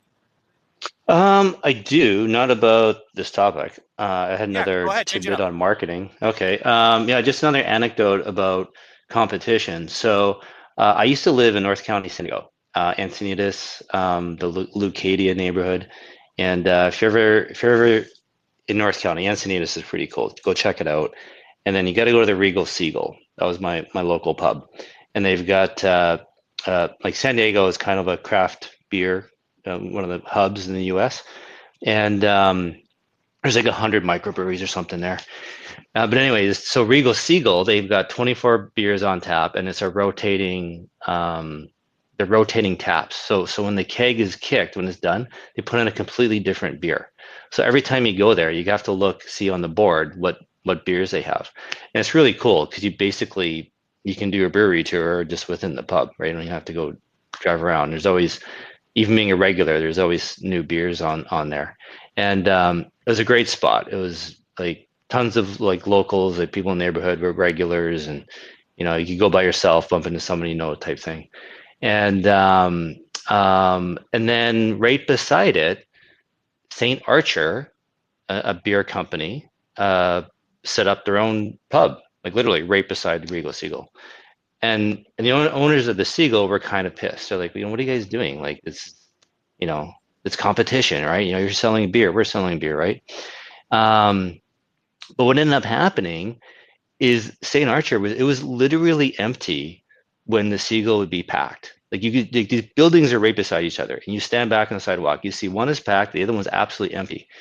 And it's because no one likes St. Archer. It was I don't know, it's like I know some skaters started it. It was just like all marketing. Like it wasn't kind of low quality beer, but it's just like, they just spent the money on just trying to market it instead of building a, good product. And I think a lot of people just kind of saw it as like a phony beer, kind of fake. And so no one supported it. And the community supported the Regal Seagull. So much so that within like, I think St. Archer only lasted maybe about a year, maybe two, but they had to shut down. So you have literally two beer pubs right beside each other. They're both selling beer, probably the same price. They both get you drunk, right? They both do the same things. But nobody went to St. Archer. Everybody is going to the Seagull because they had the relationship with the Seagull.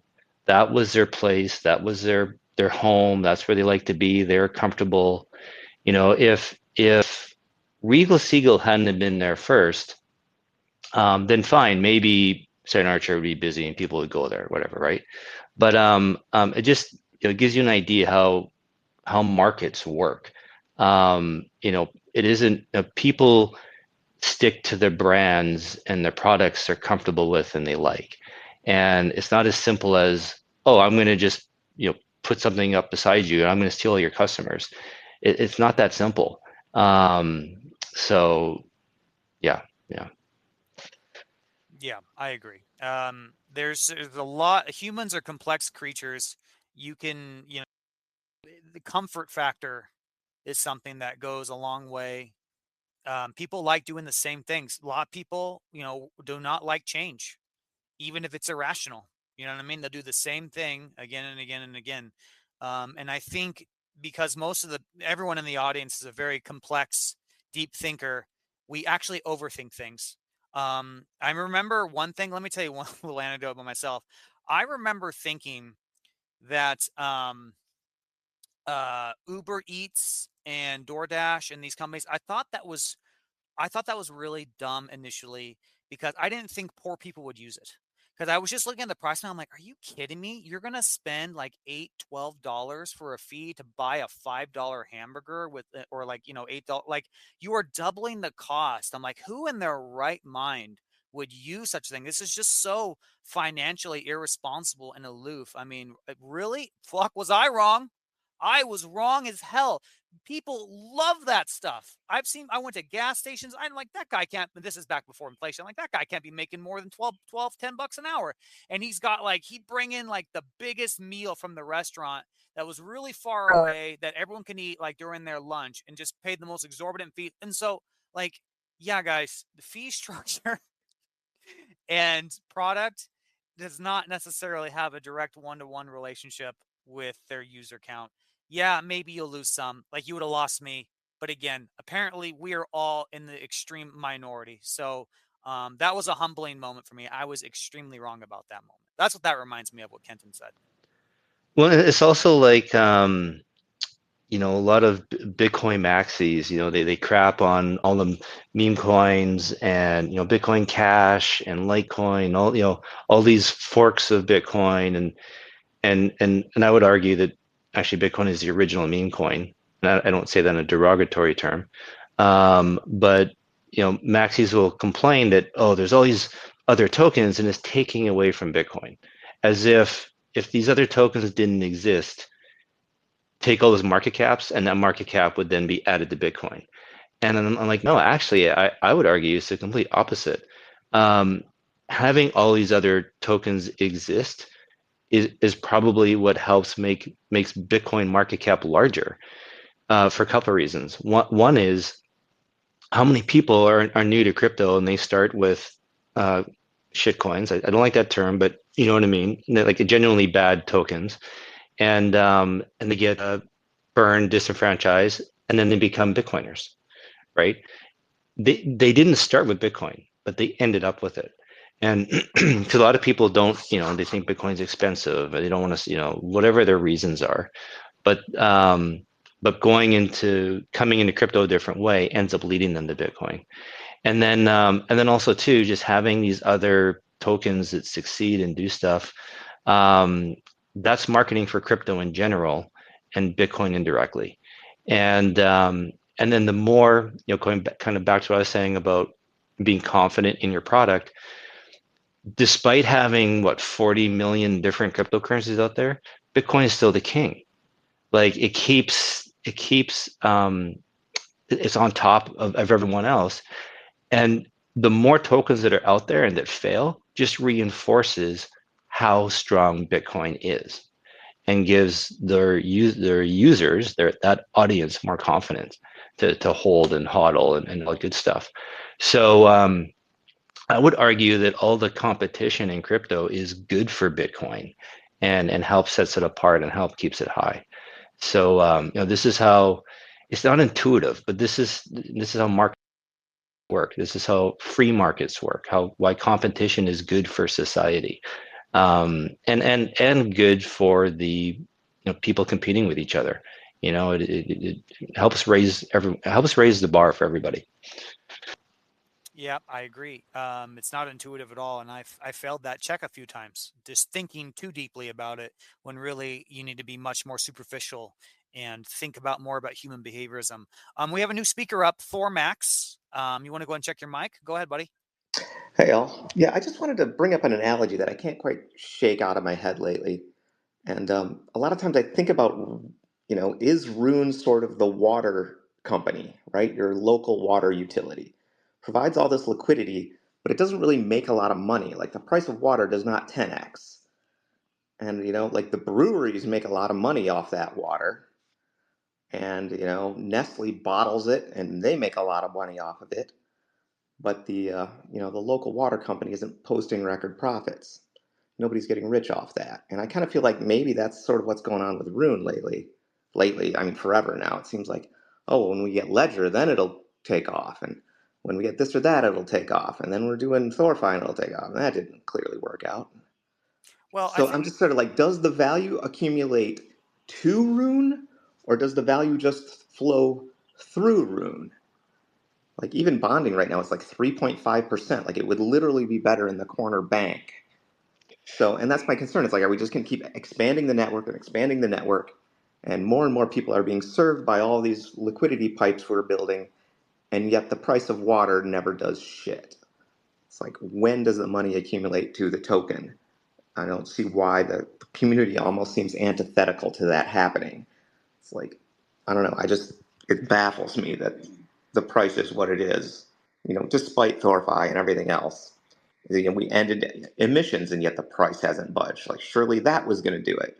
And now Ruggiero is basically here and the price isn't budging.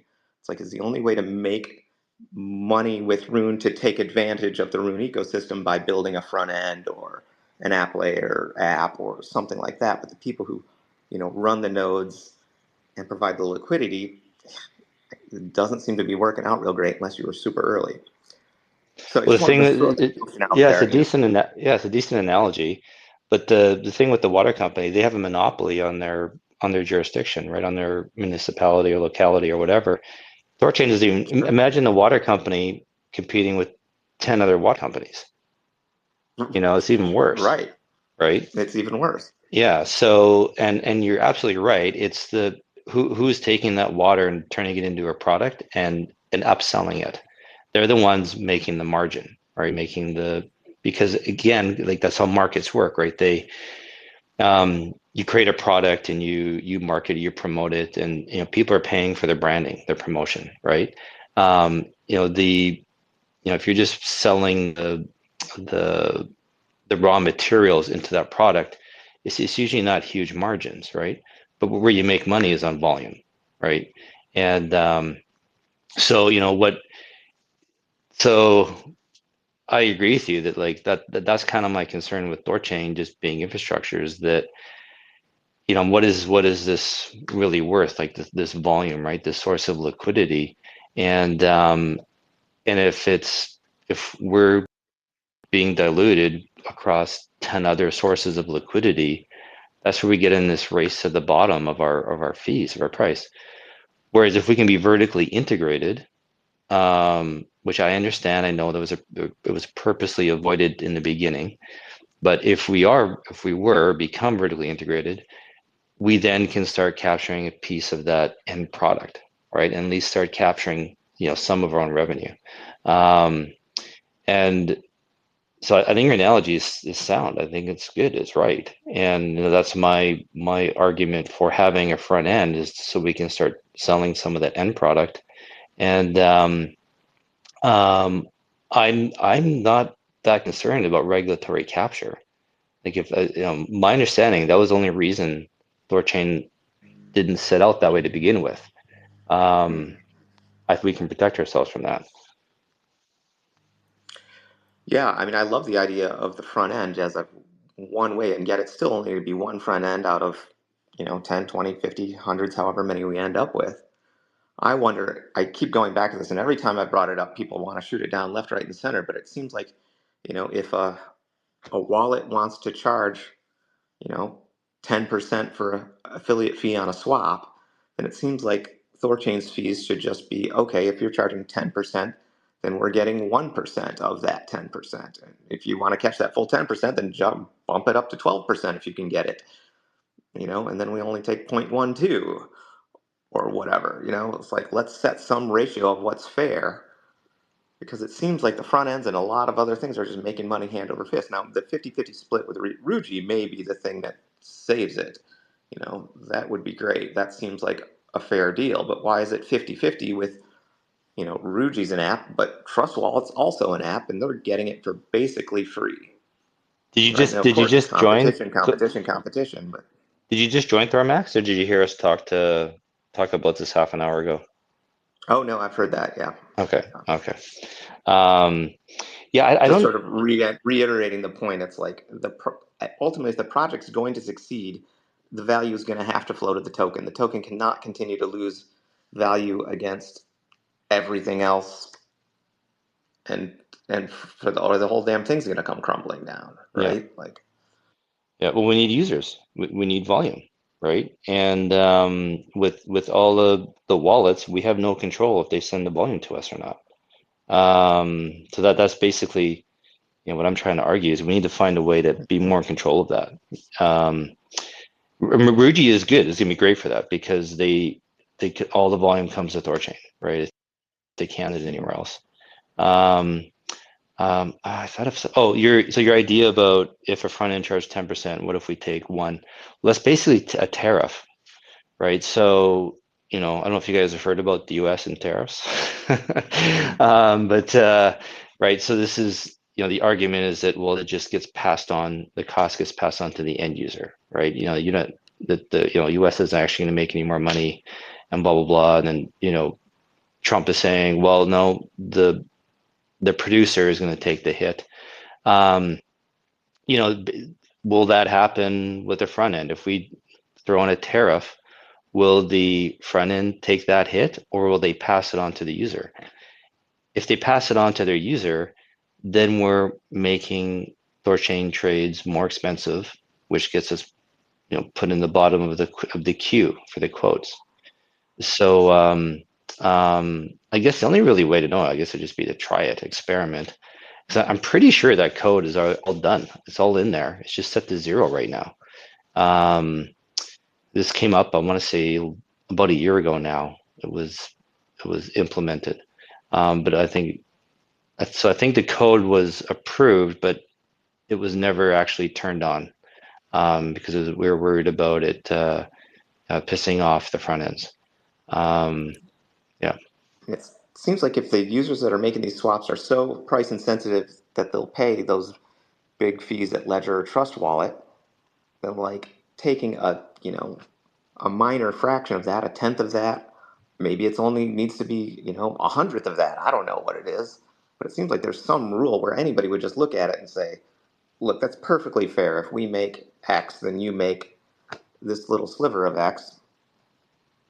I don't know, and it might, you know, also avoid people getting price gouged on THORChain, and, you know, anywhere that's going to start charging, you know, 50% fees to unaware users or something like that. There's an elephant in the room here, and this is why I keep talking, and it just doesn't happen. I'm like, and Kendon's brought this up, like marketing. Like, this is why I want to market the app layer, right? Like, market the app layer because that's all volume to THORChain. Additionally, guys, like me myself, I am reaching out as much as I can. I'm really fond of the XRP community. I think they're great, and I'm talking with them all the time. Like, you guys can take personal agency on this and just spread the word. Like, people don't know. Like, that's one thing. We are all in our own bubble, our own ecosystem. I have to spend so much cognitive burden just to keep up with THORChain and Ruggira and Mocha and everyone else. People just don't know it exists. So, like, I understand people may be upset about the price, but I don't like that is such an intellectual inefficiency. Go out there and just try and make it happen. Like, just say, go out to an ecosystem and tell people, like, try to on-ramp people.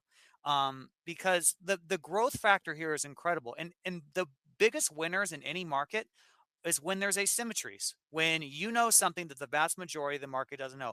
But like, that was me with Tesla. But the beautiful thing with Tesla is I didn't have any agency there. I wasn't an engineer. I couldn't like help them make execution besides other than just say, hey, I think Tesla's going to do well. Like, everyone here has agency. You all can friggin' do something. You can go to a space. You can go talk to somebody. So like, for me, for me, it hurts when someone complains about the price. I'm like, well, then just do something about it. Like, do something, because to me, it doesn't affect me at all. I'm just, like, my brain just like, it's like hitting a fucking brick wall again and again and again. It's like, because always people complain, and it's like, I'm literally spending my own free time and effort trying to show the world that we've built something here that's truly incredible. That XRPers now are no longer sequestered to a centralized exchange. That if the SEC had attacked them in 2021 and if they were on THORChain, they would have had no problem because they would have been free. Like, what we built here is truly incredible. Be an emissary. Be that emissary. Go tell people. Like, all of you are so super smart, so super passionate. We have done it, you guys. We have built something here that makes blockchain what's always supposed to be. Take ownership, put it in your heart, and go out there and join me. I need help. Like, I'm doing the best I can, but all of us can do this. And I'm not trying to be coming at you hard, THORMax, but I hope that's going through your mind a little bit. Like, what can you do as an individual? What can anyone do as an individual? And Eric's been out there too. Like, Eric's Mocha, he shills THORChain. Right? I mean, like, we're doing it together, right? Because he knows that THORChain is health's important for his own project. Like, let's just all work together and make it happen. I'm going to Awesome. take a little bit of issue with the cheerleading and the kumbayaing on this. Like, THORChain's always doing this. I've shilled for years on Twitter. I don't know what more I can do other than What? that. No, I'm no, no, not a no. Have you coder. got no? Excuse me. Have you gone on X Spaces? Shilling on Twitter doesn't do anything. A post, no one gives a No, shit. no, Like, no. And I'm going to take issue with that. Like, I have put hundreds of thousands of dollars into this project, and I have fucking jack shit to show for it, right? Yeah, How same much thing. Same thing. Bitcoin Have you that gone to I've lost conferences? investing in THORChain has been Excuse insane. me. And now I'm Excuse me. expected to also like be the marketer and yet like just holding Rune should be enough. I also LP, I also bond provide, yada yada. Like, I have put my life savings into this damn thing. Lots of coders, I'm sure, have made decent money and walked off with salaries and whatnot. I don't know what all that money went to support. I don't have it anymore as the prices crashed and THORFi ate it and savers withdrew and on and on and on. But it's like, at some point, the system just has to be set up in such a way that it's intuitively profitable for people to be involved. And I agree with that. currently, I agree with that. that's Yeah. not the case. Well, the guy, my guy, though, like, I'm in the same position as you. I'm in the same position. There's no difference between you and I. I have lost money and done things like that too. But, like, I'm telling you, I spend my own time going to conferences and talking to teams. That's how I met Mocha, going on spaces, and it's just like, I understand. And you're a very passionate member, and I've seen you for years, and I think you're great. Okay, and I feel you. I understand where you're coming from. But it's just, at there come the day, like, just talking about that, saying that doesn't do anything. It doesn't. And we got to keep going. Like, asymmetries in Tesla. Tesla shot to the moon because it took years and years of pain, struggle, blood, sweat, and tears to get to that point where people realized, like, hey, this isn't a car company. This is a technology company. They have software. Like, there's automated driving. Like, there's 0 to 1s in Tesla that set it apart. We have to tell people, especially with Ruggiero, man. I mean, just think about that. What Han said, what JP said, what Pragmatic Monkey said. I understand you're a little beat down like a dog, and I've been there myself, bro, but you just got to rekindle in your heart. And I don't want to be some hollow and empty and vacuous cheerleader. That's not my style. But we got this thing, man. We just got to keep going. We've done it, you guys. We just got to keep pushing. I firmly believe that. The first principles say that. It's not me emotionally just wanting to be true. It has logical end stages here, logical end stages where the math makes sense. We no longer have leverage in the system. We got rid of, we survived the THORFi thing. We don't have savers. We did it, man. And I know this has been such a fucking struggle. It has been, but I promise you, Joe, I'm doing everything I possibly can to make your commitment to this ecosystem worth it all those years. Just keep the faith, bro, and just keep doing what you're doing. We're going to get there. Well, yeah, and part of that is, calling things out. Like, I was calling for the end to inflation long before it was forced on us. And, I kind of was like, geez, if people would have paid a little more attention before, that'd be great. And we wouldn't have had to go through all that. We could have made that switch beforehand. And I feel like sort of the same thing's going on right now with, bonding percentages and LPs. Like, savers got walked off with a lot of money and borrowers got made whole as TYC, but LPers, we're still down bad, down very bad.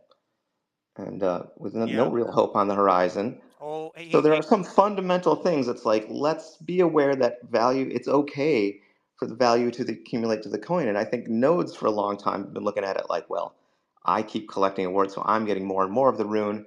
Holders are getting less and less of the rune as this goes on. So that's kind of compensation for them. But still, it's like if you're making money in a token where the token price never goes up, it's like obviously nodes have more room than anybody. Like, let's make sure that it's okay for value and should accumulate to the coin. I hear a lot about getting rid of the burn, and maybe there are better ways to use the burn. That's a whole separate account. But it's like at some point, there's so much dev focus on the new things that are coming up, and I don't hear a lot of talk about, how the money is going to accumulate to the token. So, well, it just accumulates want to put that through out into the mind space. Thanks. yeah, through volume, right? Through revenue. So you got to zoom out a bit too. We're arguably still in a bear market and for altcoins, right? THORChain, Rune is not immune to the broader market influences. And all, Bitcoin is doing well, but most altcoins are not.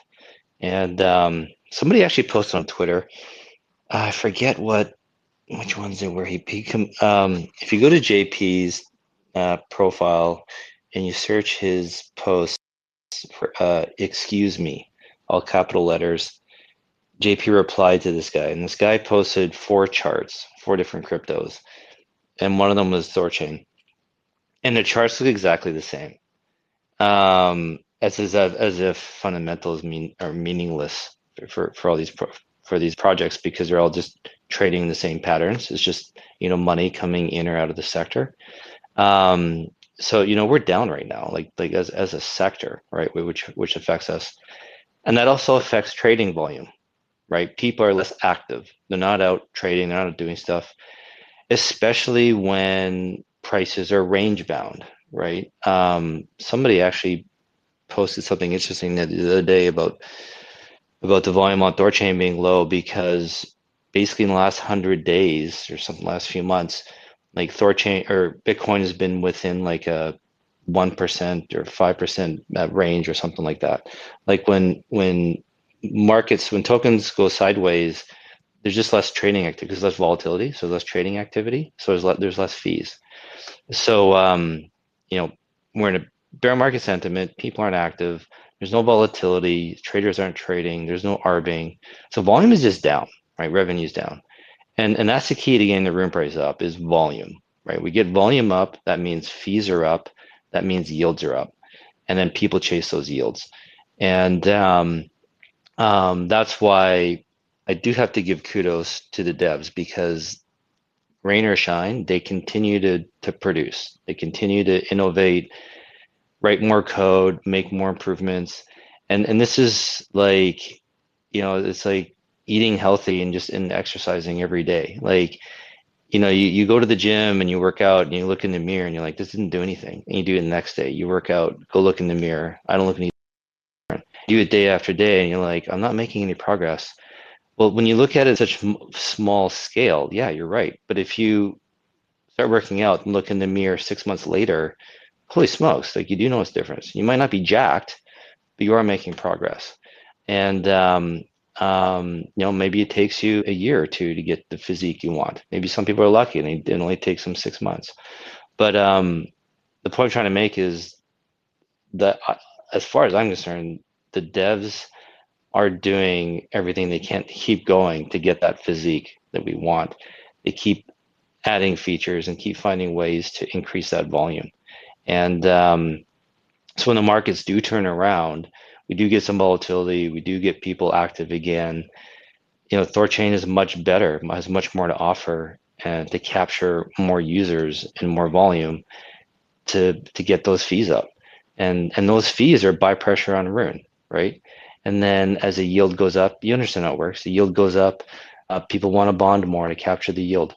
This is actually one reason I'm kind of okay with leaving the node cap at 120 nodes, because we're kind of penalized for our success in getting more nodes, because that means less yield for everybody, right? Because it's the same amount of fees split between more nodes. If we leave the cap at 120 for a while and volume and fees go up, the yield to BPs is going to go up. Maybe it's good to keep it at 20% APYs consistently for several months before we increase the node count. Start getting people to appreciate, there's some returns here, and that yield going to BPs is just, it's going to strong hands. They're not selling it, so that rune is coming off the market. So it just, it sucks now in the short term, especially if you're looking at the last 6 months.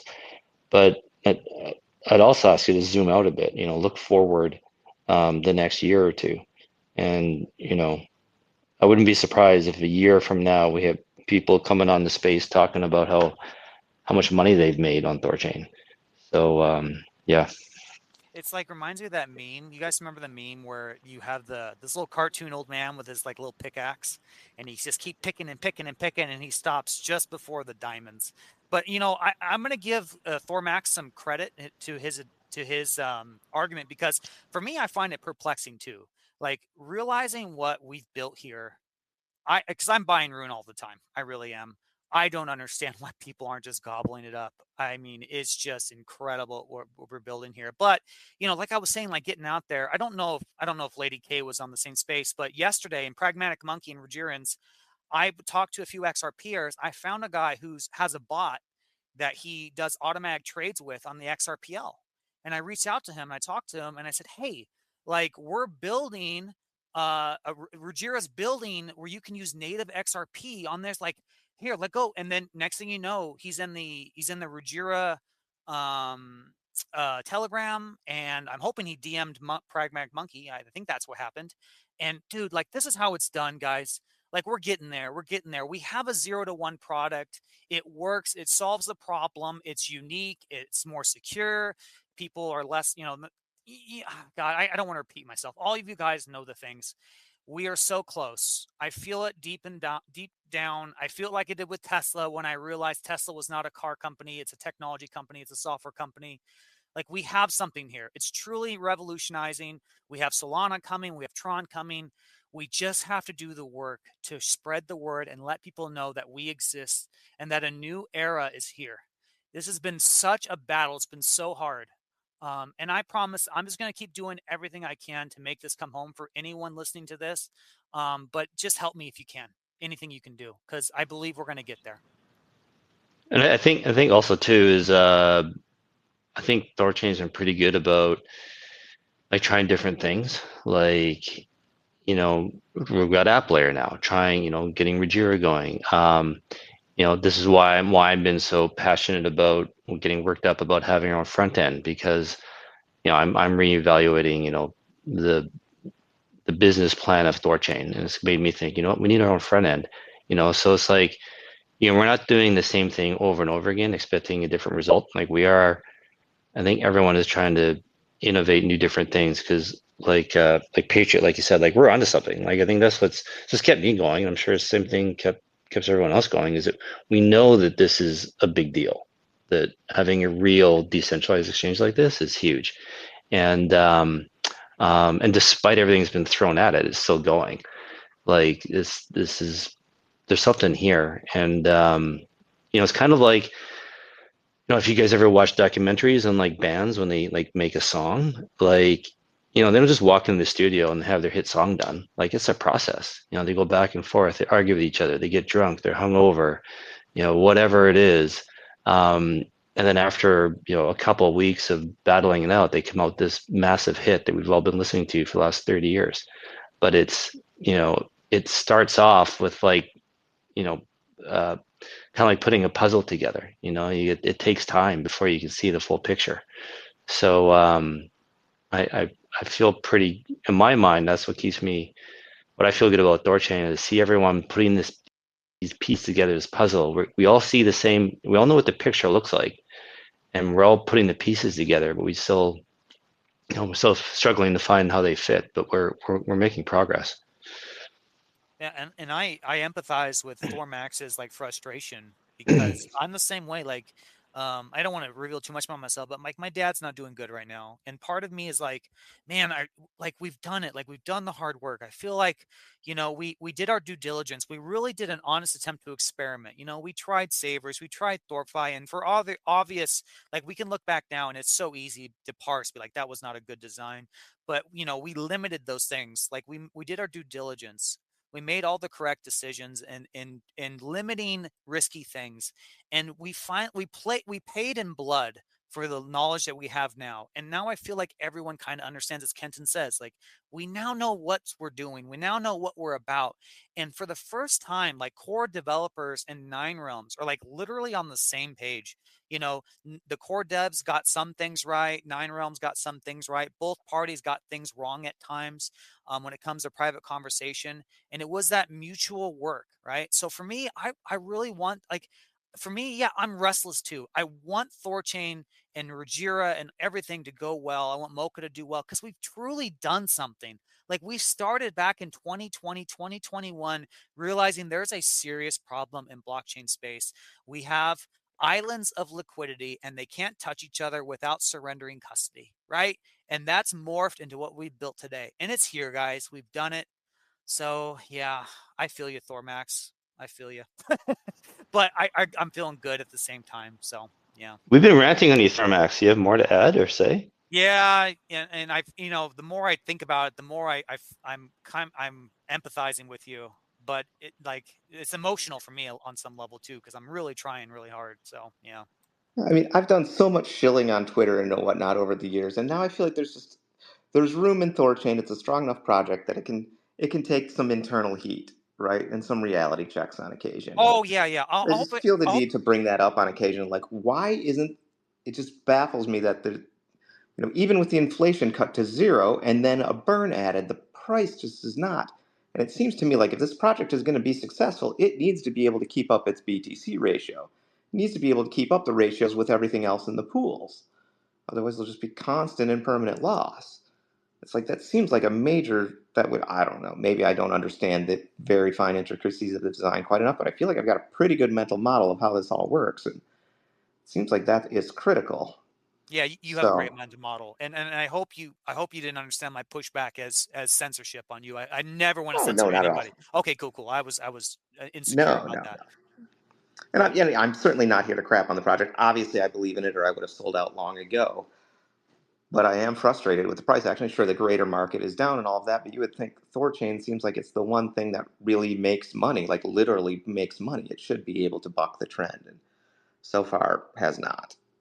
And so I don't know, maybe that's just a little commiserating with my fellow wounded soldiers out there, but also, like, let's make sure we're focused on the money accumulating to the rune price, not just getting passed through to all of the other, businesses and front ends and things that have developed around it.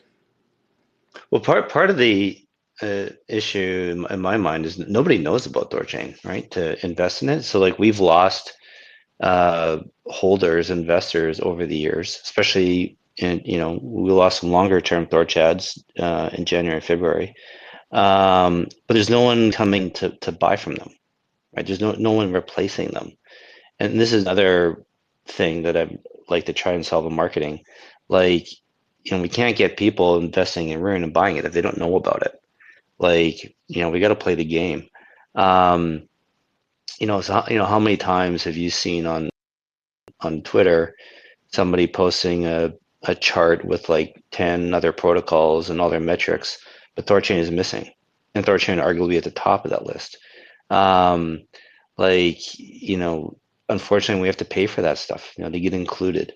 We got to do, press releases. We got to get, THORChain has to be in people's minds if they want to buy the token, right? And if nobody knows about it, no one's going to buy it.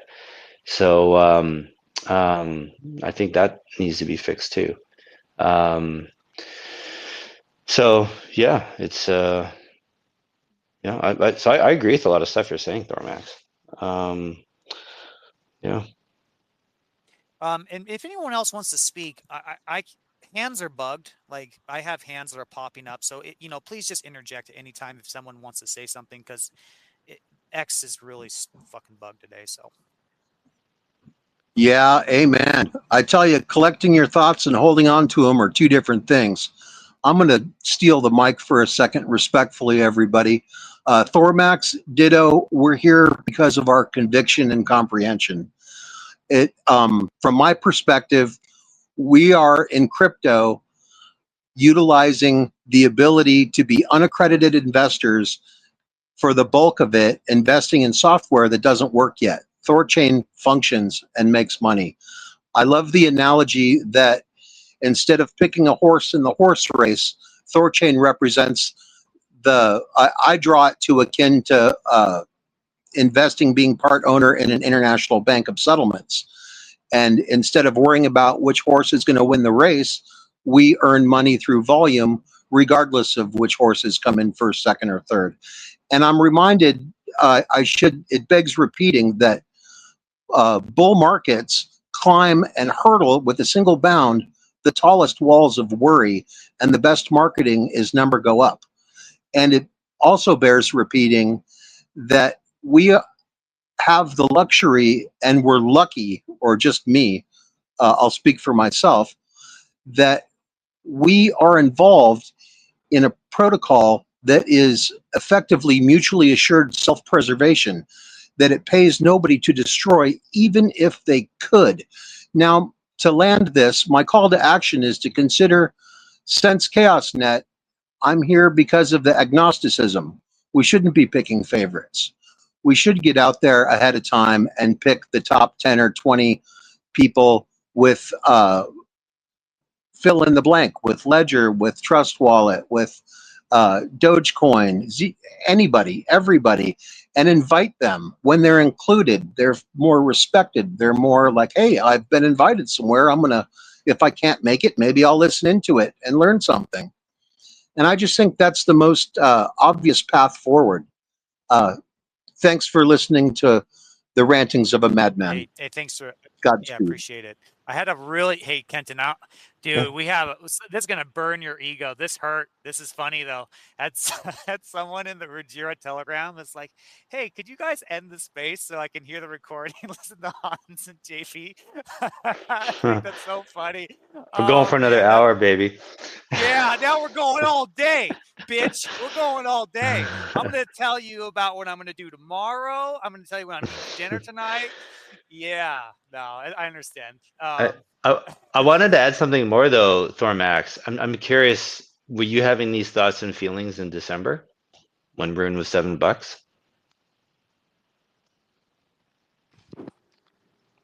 Yeah, no, $7 was okay-ish. I was better at $7, but still, yes, I was still having concerns that, like, you know, is it that the what I really want to see is that speculative multiplier go down and down and down, even though the price is going up and up and up, right? Yeah, because and I didn't mean to like call you out like that, but like, so I've been managing money for people for going on 15 years now, and I notice this. Everybody does. I do it myself. Is that when your investment is down, you find all these problems. Oh, this is that, and that's a problem, this and that. When it simply is just the market's down. You know, it's just the tide is out right now, and the tide will come back in. And so you know, it's Rune at $1.30. It's like, okay, it's easy to nitpick, and all these things are wrong. It shouldn't be like this. But I would argue, even without THORFi collapsing, without any problems, if everything was going well, I bet you the price would still be in this range, $1 or $2 type thing. The whole market's down. You know, it affects all of us. So, and conversely, when things turn around, the market goes back up, you know, people might try to celebrate the fundamentals on THORChain, but it could just very well simply be money just flowing back into the sector and have nothing to do with our fundamentals. So, you know, there's that to think about too. Yeah. I just want to make sure we're not just a commodity that's constantly being harvested. You're bang on. You're absolutely right. That's why I've been getting so worked up about having our front end, because that is where I see it going. You know, if we're just in this constant race to the bottom on fees and how do we compete with quotes and these other front ends, it's like we're just commoditized. Like the front ends, they don't care. Look at well, I don't want to call anyone out, but you guys have seen, you know, these front ends are routing trades through centralized exchanges, and those trades are getting frozen, And we're not talking about a few grand. We're talking about like some people have had $1 million trades get frozen in these centralized front ends, or centralized back ends, I guess. And it's like, what are these wallets doing? And because for me, that was my whole belief with THORChain, is that wallets will only integrate dexes, not sexes as well. And but here we are. So it's made me kind of reevaluate stuff and rethink about things. And but yeah, if we're in this race to the bottom on fees, then we're commoditized. That's why commodities are a crappy investment. And we need to have some pricing power. And having, in my opinion, having our front end gives us some pricing power. And to add a little context here, completely, because I've come to learn an XRP people, and understand like XRP did well, but they've been treading pretty steady in this market. But then like the biggest news drop, something that they've been working towards forever, is that like Ripple applied for the baking license, right? Like this has been like one of their central things that they've been aiming for. Huge, unbelievably bullish news for their perspective, right?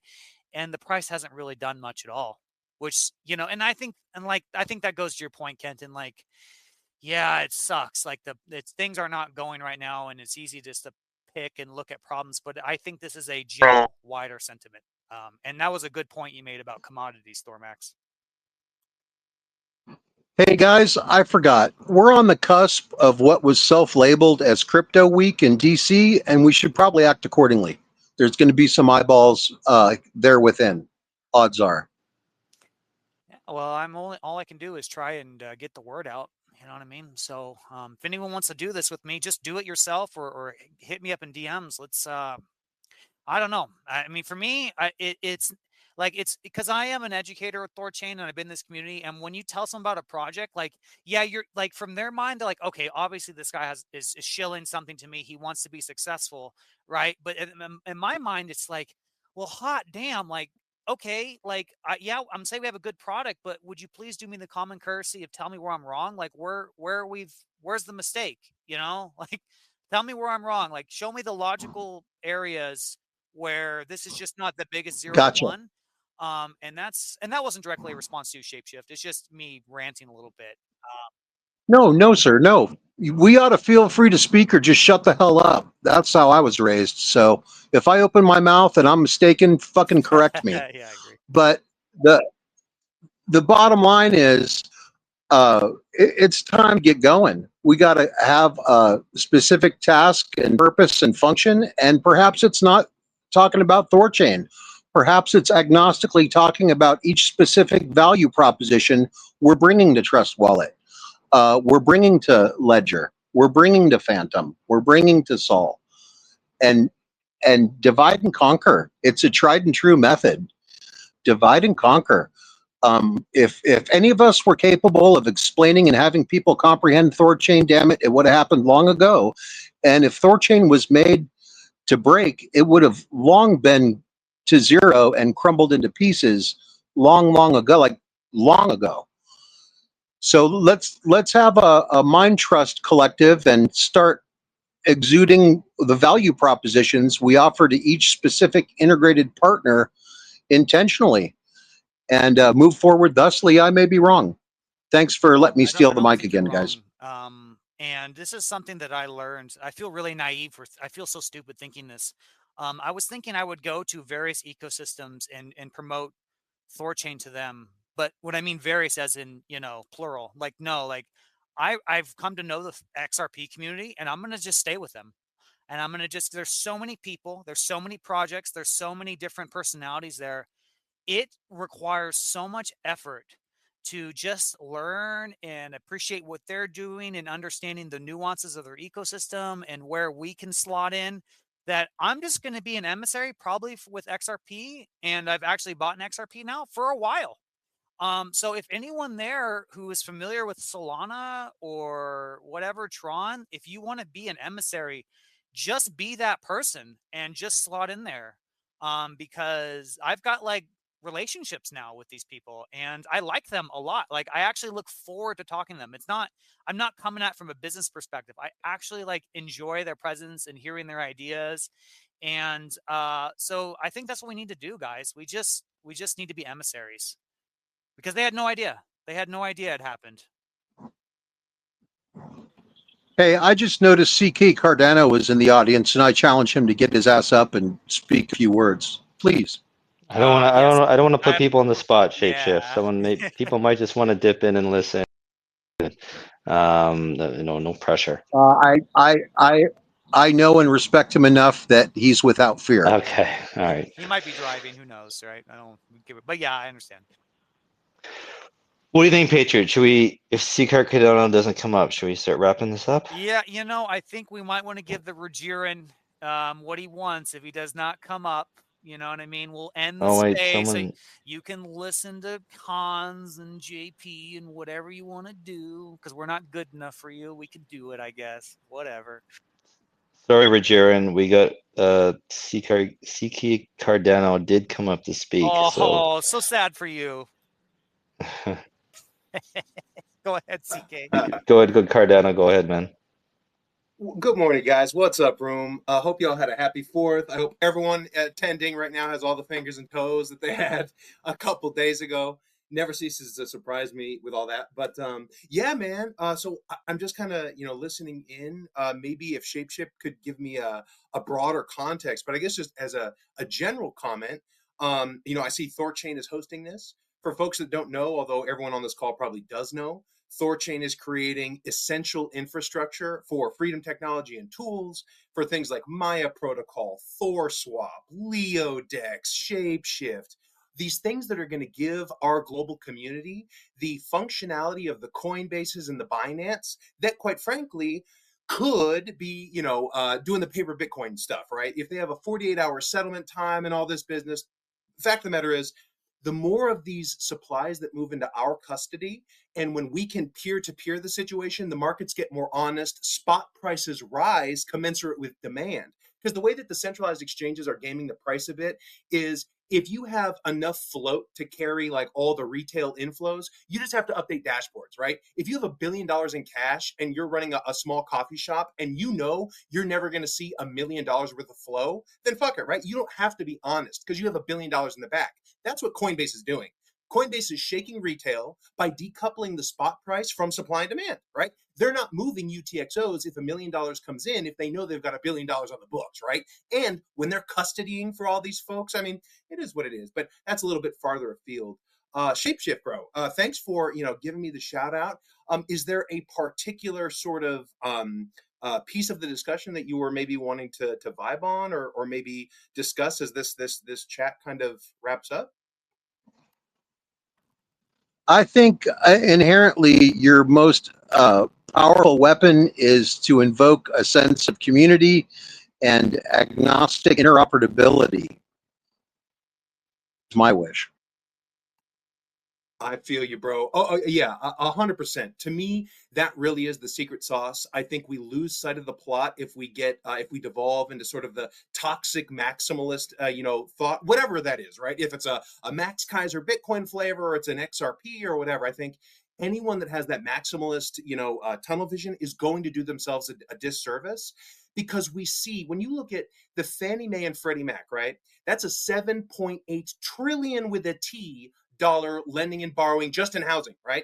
That's basically 3x Bitcoin's current market cap. And we've got this crypto week coming in Capitol Hill. So what I'm trying to say, guys, if that one little piece of the real estate portfolio is 3x Bitcoin's total market cap, the game is afoot, right? And there's a cup runneth over. You could look at cup runneth over and a rising tide lifts all ships. It's basically the same thing. Imagine if you're a bar that only has 100 goblets in it, and then the sky starts, raining wine. Eventually, those 100 goblets you have aren't going to be able to catch all the rain. That's the cash going into the 21 million units of Bitcoin, right? And then the runneth over is going to happen because people are going to go, hey, I have to put $1 billion for every, 2x, to double my money in Bitcoin. Whereas instead of $1 billion, I can put $1 million in Litecoin for a 2x. Because instead of $1 billion market cap, it's $1 million. obviously pulling the numbers. The point is the magnitude, right? And where the multiples are. So as Bitcoin is creating this new world, that openness to interoperability and free markets is going to take the fore. So I think when we see toxicity, we see some of the darker pieces of the division in religion, right? Where religion really can be about unity and love and building and really positive, beautiful things. But as Shapeshift was saying, these same things, it's a shadow and light, right? They can be used to divide us. And so I think if we say, okay, we all see the capacity and the necessity for freedom, tools, and technology. We all appreciate Bitcoin. We would be fools if we thought Bitcoin wasn't going to be a major player, right? But we would also be fools if we didn't recognize Bitcoin operates at 7 transactions per second. Bitcoin is already having fundamental disagreements with core development, right? So do you really think in the age of AI, where 6 months from now, you know AI is going to be capable of things that it isn't today? Meanwhile, traditional finance is 3 to 5 business days. Meanwhile, blockchain is the solution. But we know the folks that are developing Bitcoin, literally, they just are not fast and nimble enough. So if we really are honest and we come to this conversation with open eyes, we see, wow, you know what? Bitcoin really can just be Bitcoin. We can truly satisfy all parties here. Let's not break Bitcoin. Let's not introduce potential vulnerabilities or ways of congesting the network, right? And let that be. And then we get the additional privacy scalability while maintaining our self-custody of Bitcoin with these other assets. And I think THORChain giving the global community in a decentralized, no leader approach, the ability to have that free market commerce develop, which will be a check and the balance on these centralized entities and actors. I think it's exceptionally compelling. It's something that has never been before, because now we have an asset that no government or country controls, and there are now ways globally to distribute that asset. Meanwhile, the largest, most powerful nations in the world are realizing this has value. So what we have now is technology that allows us individually all around the world, no matter our context, the ability to interact with an asset, what is becoming the premier unit of account. So if you are that brilliant young musician in India that maybe, your father never saw more than $1,000 in their life, but suddenly you've got a banger of a track that would make Kanye West blush. With Bitcoin, you can record that track on your cell phone, release it, and monetize it in global assets. You know what I mean? That have value everywhere, that have value in America and China and every market. These things are new to the world. So yeah, bro, awesome conversation. Interoperability is the way, free markets win. Can I put a quick cherry on top of that whipped cream? I think it's not been responded to. I've asked a number of math PhDs and respectable brains alike. Every week, MicroStrategies, all these ETFs, all these SEXs Bro, I sequestering Bitcoin. I'm going to take Bitcoin a lap. I'll be right back. are sequestering Bitcoin, and it doesn't matter until the supply and demand factor wears in, and then here we go. We're decentralized liquidity pool, permissionless, 24/7, 365. It's going to matter. We're here. We're doing something noble. Our devs should be commended constantly and fortified. And I think we got this, guys. We should act like it. GM, Godspeed. Hey, thanks a lot. I appreciate it. Yeah, go ahead, Kenton. No, I think that's great. I think there's we should wrap it up on that. What do you think, Patriot? I agree. Yep. I agree. Let's give Captain Sparrow what he wants, and let's wrap this thing up, man. Thank you, Awesome. everybody. I really appreciate it. Yeah, thanks, guys. Until next week. Yep. Follow the Rune Bond account, guys. Bond your Rune. You know all the things. Keep an eye out for Maya Protocol, the first privacy, decentralized access to privacy. Remember, they're gonna need us. Or be there for them when the matrix comes. Okay. Okay. All right, guys. Take care. Shapeshift Maya rolling out next week. Be ready. CK, I'm looking at you. Okay. Bye, guys. Right on. Bye, guys.